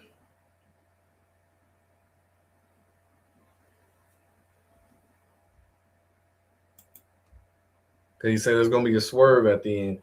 What's the swerve gonna be? Just a reverse of a finisher until somebody hits the other finisher.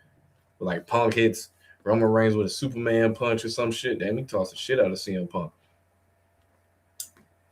But what's the swerve gonna be? His ref just letting it all happen. It's been like that for a few matches. Or Becky Lynch and AJ. That was supposed to be a regular match. In reality, Becky Lynch pushing the referee, that should have been a DQ. And the referee obviously pushed her back, playing a role, but should have been a DQ.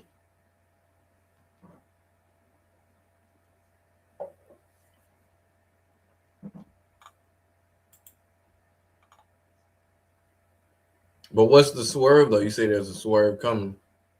What's the swerve? It got to be What's the swerve finna be? Because obviously you're dealing with a part timer.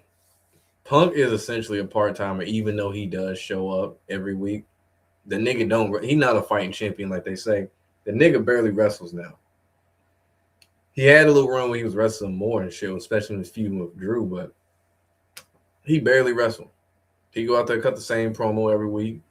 What a great time to be alive on a Monday night, all that shit. Paul Heyman coming out of the bloodline. You know what? If the bloodline came out there, only scenario I could really see is Jey Uso costing Roman the match. He turns heel or some shit. That's the only thing I could see. And I wouldn't be too mad with that because Jey Uso, especially when you go look at the camera and shit, and then you look at certain instances throughout the last year and some change where he be back on his crash out Jay bullshit, not just some Yeet Man shit.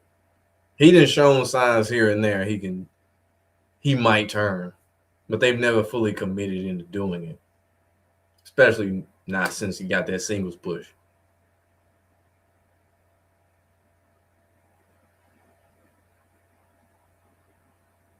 Because my thought is we probably ain't gonna see Roman for a few months after this match. If he wins, we'd see him on Monday Night Raw then tomorrow night. If he loses, yeah, it's gonna be a minute. It's gonna be a hot minute. Superman punched his shit. Caught a little bit of air on that one.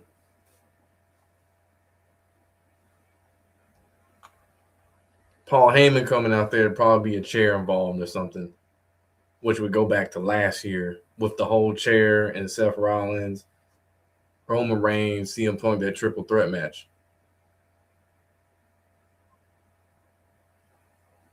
So we just going for Superman punches back to back though? That's crazy. Punk off the top rope, punching Roman Reigns on the mat.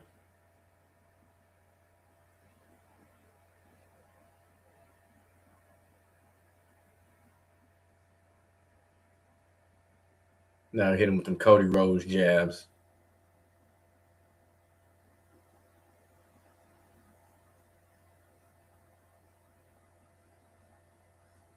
At some point, we're gonna get that surprise spear too.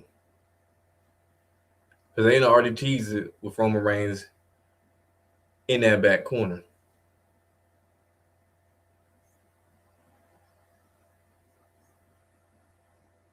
Knee to the face, running bulldog. Here we go.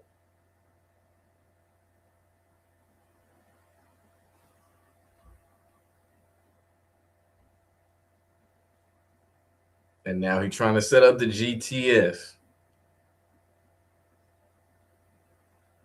I just know this shit finna get countered. And if he hit it, Roman gonna kick out for sure.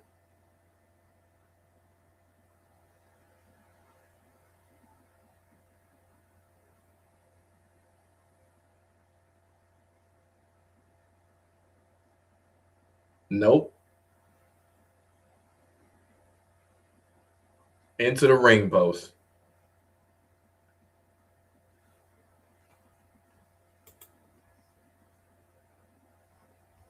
So the crowd's dead as hell. Just rewatch 17, 2 count by Punk, 17 and 22, and it's night and day.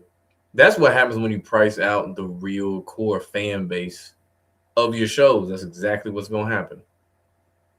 Shit like that. Because they went after celebrities and casual people that don't even really watch wrestling like that or follow it.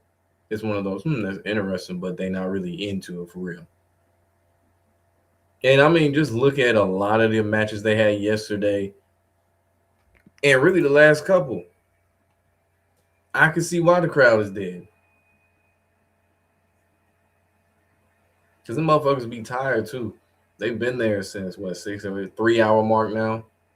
Been there for 3 hours. That shit is exhausting as hell.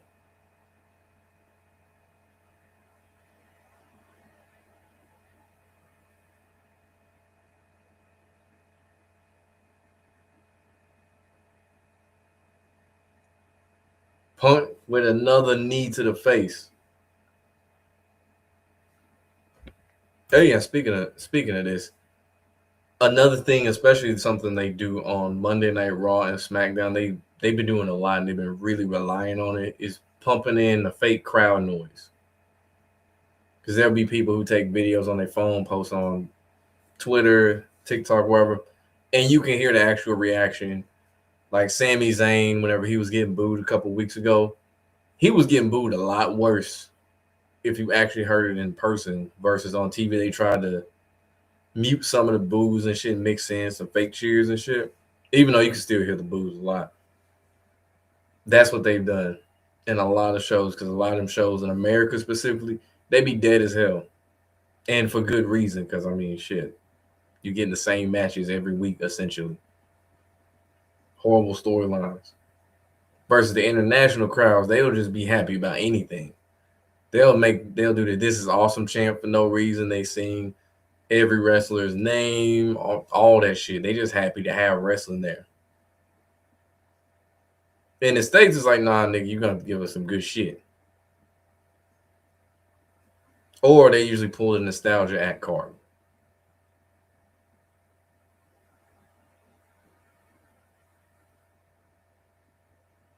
Punk out here just tossing motherfuckers. He said, "Get the fuck out the way, ref."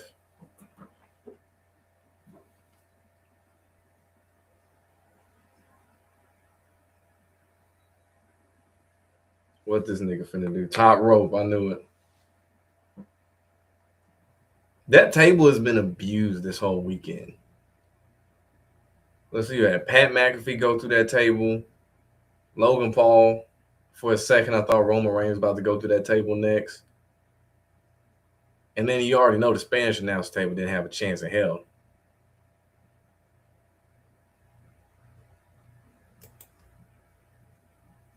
Good kick by Punk. So WWE needs to bring a show to Guyana. I'm gonna say Guana. They'll sell once it's affordable. That's the problem in there. I can tell they not going to places like that.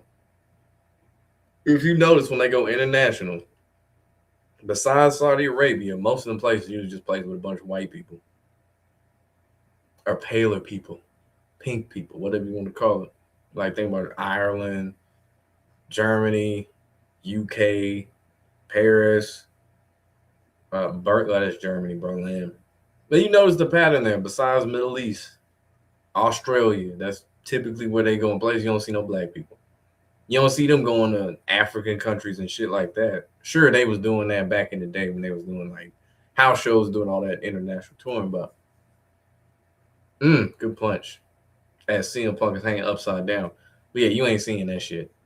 Hell, they don't even really go to Japan or any of them places now, too, when you think about it. So I remember that was super common. You would see them going to Japan. I don't know about Singapore, but different places like that, too, where there was a healthier mix. The only hope they got to come here is Exxon sponsorships. Shit, they going to need it whenever that Netflix deal run out.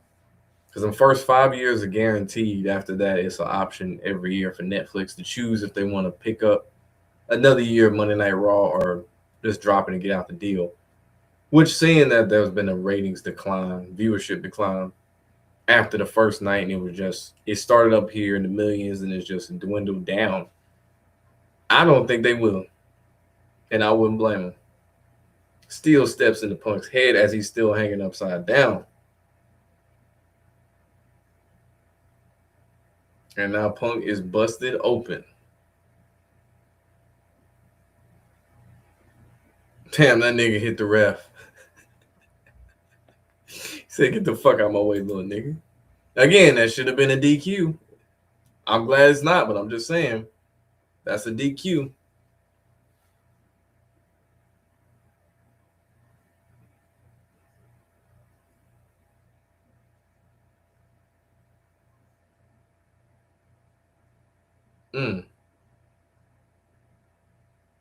So what's that? 2 matches we got blood in so far? This one and the main event last night. Which I think there's a rule about that too. It's kind of like save the blood for certain matches. unless it's obviously an accident. Like Randy Orton, that nigga was busted wide open.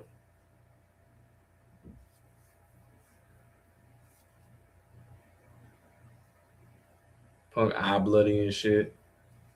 Roman Reigns talking shit to the cameraman right now for the thousandth time. He adjusting his goddamn waistline on the shit. He said Punk getting ragdoll. Ragdoll physics, baby. That's what we talking about. God damn. Oh shit. That nigga's treated like a crash dummy right now. He said, nigga, hold up. Through the table.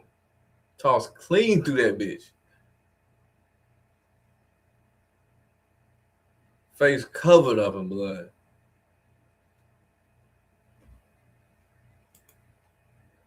Imagine WWE in Nigeria. Boy, Obafemi would be mega over if they did a show over there. Like, he's already over now. Imagine that shit in Nigeria. Triple H would already hate being there for obvious reasons. But you get someone like him over there, they go crazy. Shit, Trick Williams, I know they go crazy.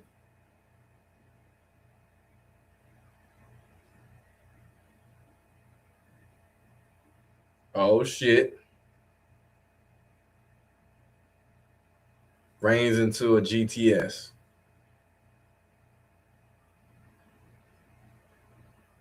Reigns kicks out.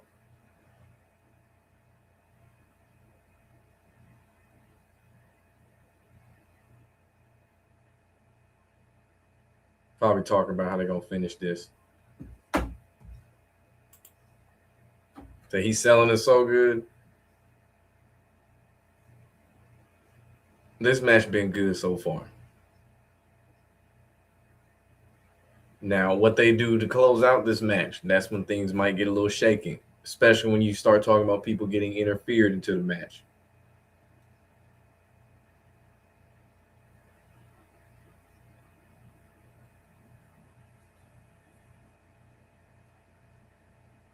He going for a second one?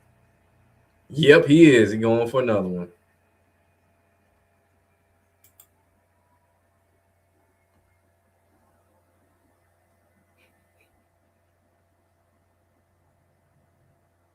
Punk kicks out now. Punk kicks out. Trading blows now. Went from GTS, now nigga got speared. Yeah, we definitely near the end of the match. When you start seeing them trading finishers and shit, that's when you know they got that 5 minutes go home shit.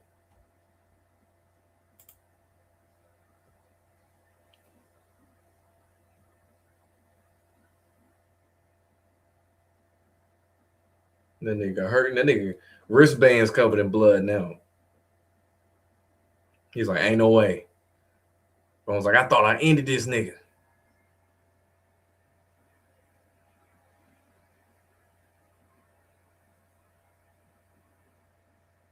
Damn, he just throwing this shit in the motherfucking mat.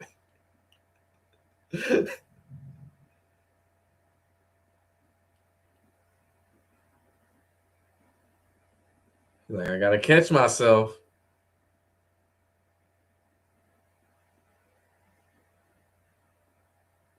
Now he taunting the hell out of CM Punk, boy. Tell that nigga go to sleep.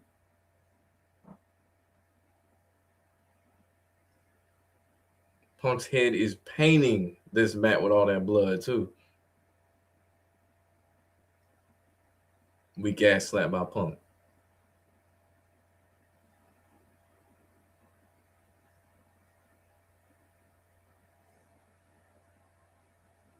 I really want to see Reigns just use the GTS finisher.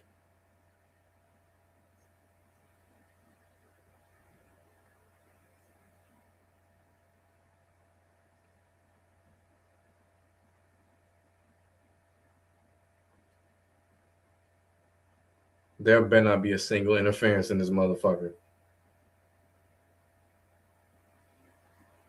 Countered, kick to the face. Kick out by Roman Reigns.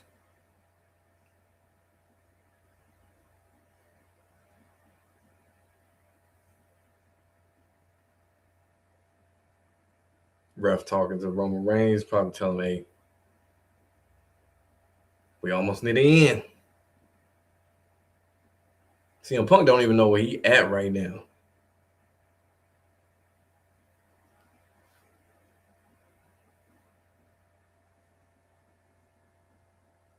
Nigga stumbling and shit.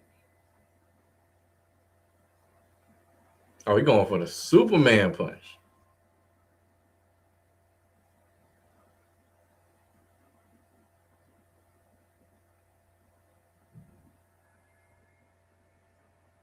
Ain't no way.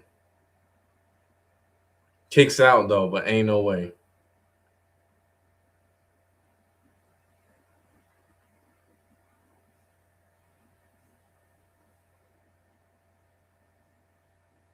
Okay, so what is the swerve? Because we know it's bound to happen. What is the swerve?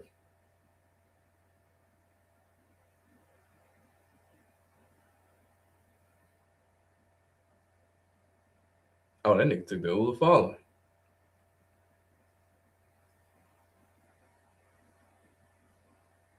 Got the Ula Fala on, ready to hit this man with a spear.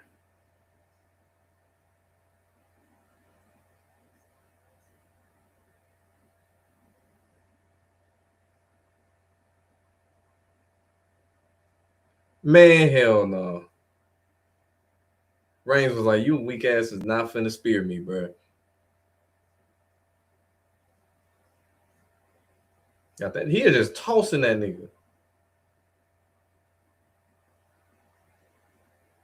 Oh, I thought that was a 3 count. Holy shit. Now I got the Anaconda Vice in. Holy shit, boy.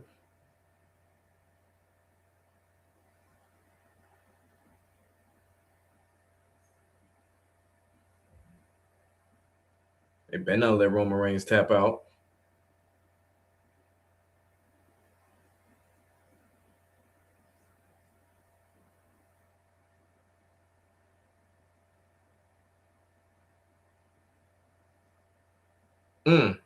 This shit low key turned into a UFC fight out of nowhere. It went from spearing niggas, we went from Superman punching, now we just exchanging headlocks and different submission holds.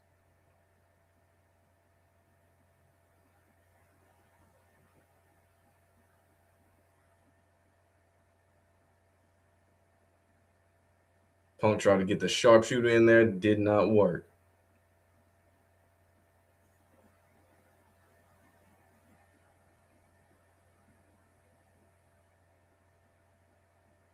Punk still awake though. Obviously, he ain't gonna tap out.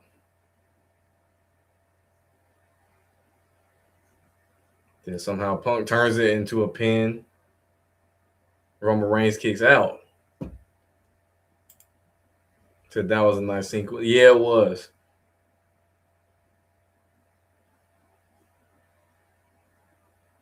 This is one of those. I'm just like, okay, now we fucking cooking. Now we talking. This is the fuck I'm talking about. About time. Don't fuck it up, TKO. Triple H.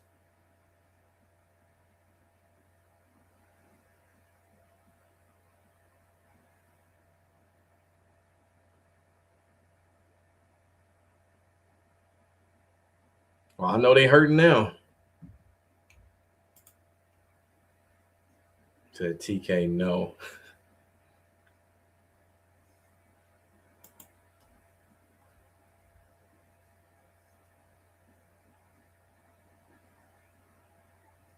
Let's see how they end this shit.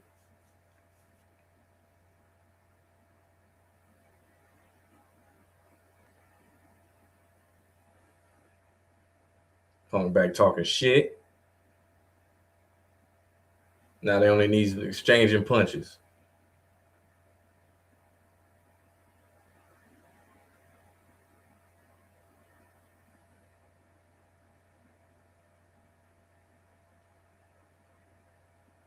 Now we're doing chops. Now they standing up. Okay. I like how they built it up too. Like they had it started with progression.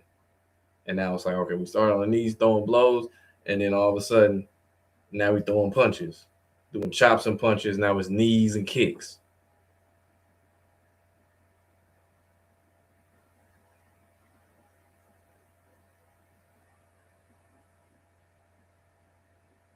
I'll give CM Punk his props. He old and washed, but you know what? This match been good so far. I'll give him his props on that.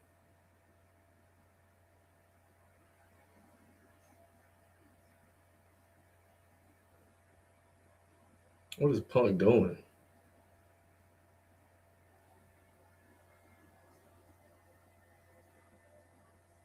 Watch it be something that's related to Roman Reigns' family.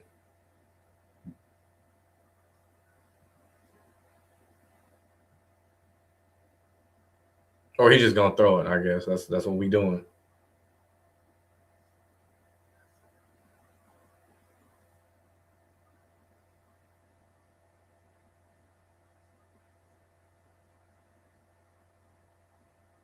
They love doing that low blow shit. They did this same shit in the Cody Rhodes Randy Orton match.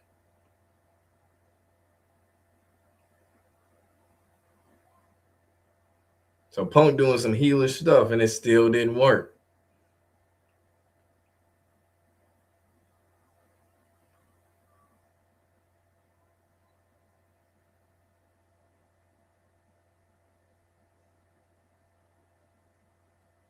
I thought for a second that would have been the match right there. Especially after hitting that GTS. Now, like Reigns, he the one, he going to find a way. Find a way to fight back. Because it's been nothing but elbow drops from Punk after that sequence.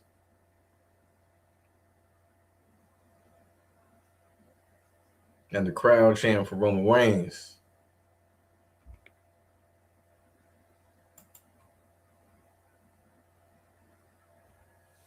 Yeah, listen to Cody Rhodes promos. Like, besides the Raheem one, the one he said about John Cena's Peacemaker when he was talking to Logan Paul in the ring, it's always something with him.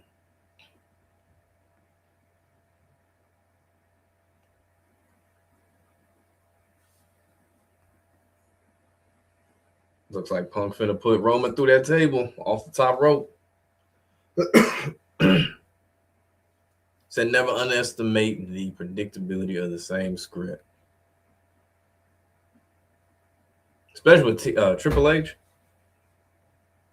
there'd be a lot of repetitive shit. But it's really more so the gimmicks they do, like the hooded masked men shit they done ran in the ground.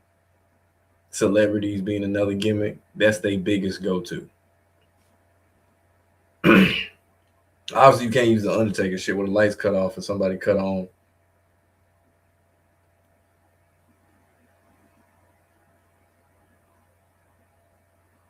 I know that shit hurt. Yep, I know that shit hurt for a fact. See, Jelly Roll, that's how you do an elbow drop.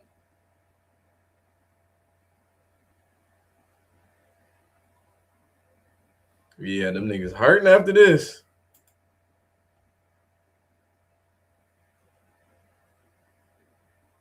You see that again.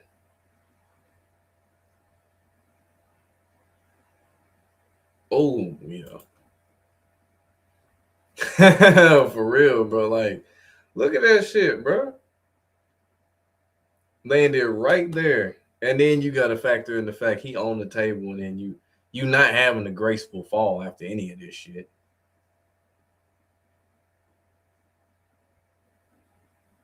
That's one of the moments when you can say this shit ain't fake.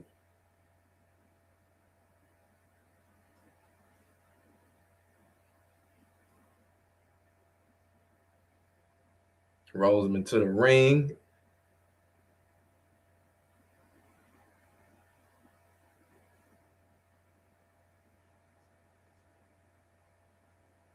Reigns trying to crawl to the rope. Punk's like, nigga, no.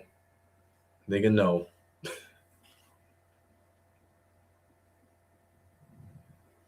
You already know what time it is. Not even a counter.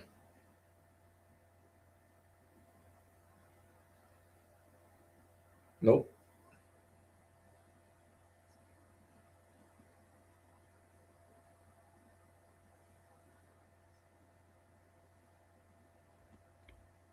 Nigga said CM Grants.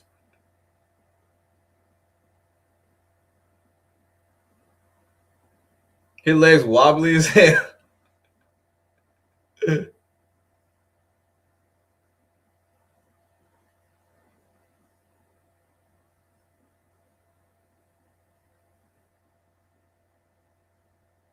Yeah, that body's gonna be hurting like hell.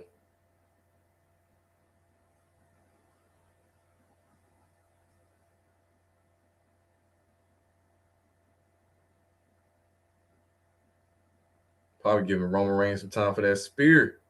Yup. And that nigga still hurting too.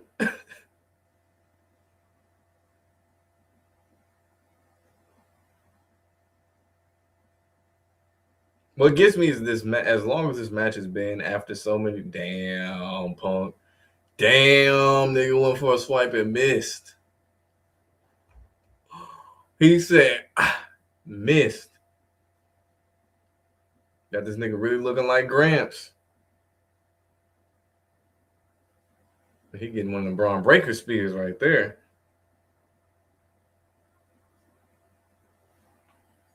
Roman Reigns, no interference. I gotta point that out. No interference in this match. See, it wasn't that hard, TKO, just to make a match where you didn't have some motherfuckers interfering. See, that's all you had to do for the Orton Cody Rhodes match. You see, that's all you needed to do. Guess that means Roman Reigns gonna have to show up a little bit more. Still gonna be part time. Probably ain't gonna see that title for a good. I'd say that motherfucker gonna get like 5 appearances max.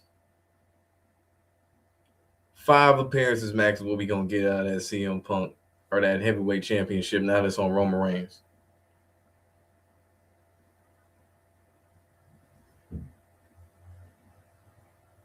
It's crazy this man got the B title.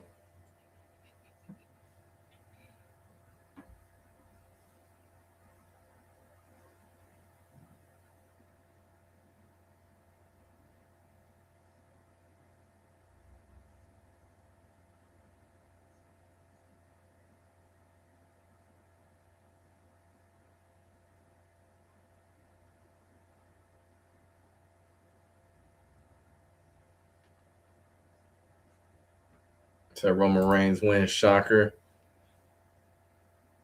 Considering his schedule, that's what's really more surprising to me about it. But I did see an announcement last week talking about was it Roman Reigns. It's honestly bullshit what they said. Basically, Roman Reigns doesn't plan on going into Hollywood to be like a movie star on some rock shit where he just dips from WWE and just goes full steam with that shit. I don't believe that shit, but he holds it now. So get ready to see that shit once a month, if that.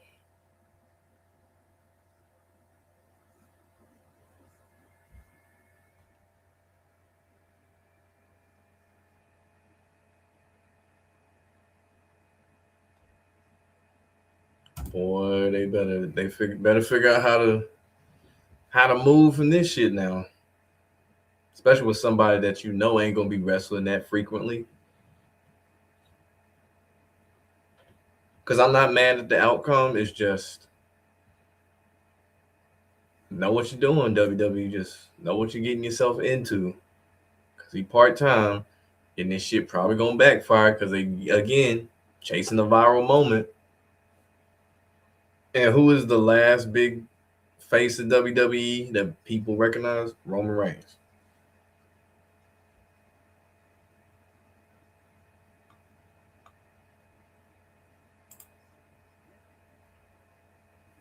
Said WWE Championship really is the mid card championship now, or the heavyweight? Yes.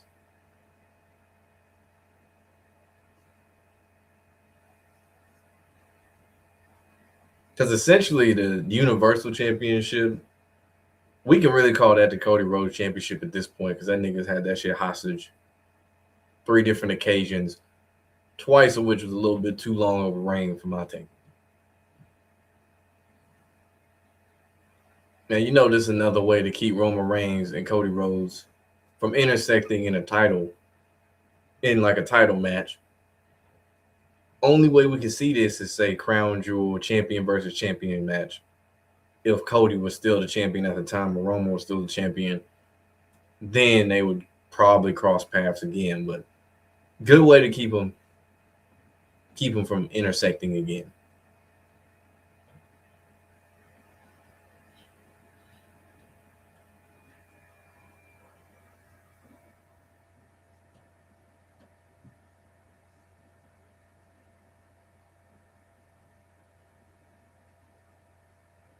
Yeah, no big swerve on that one.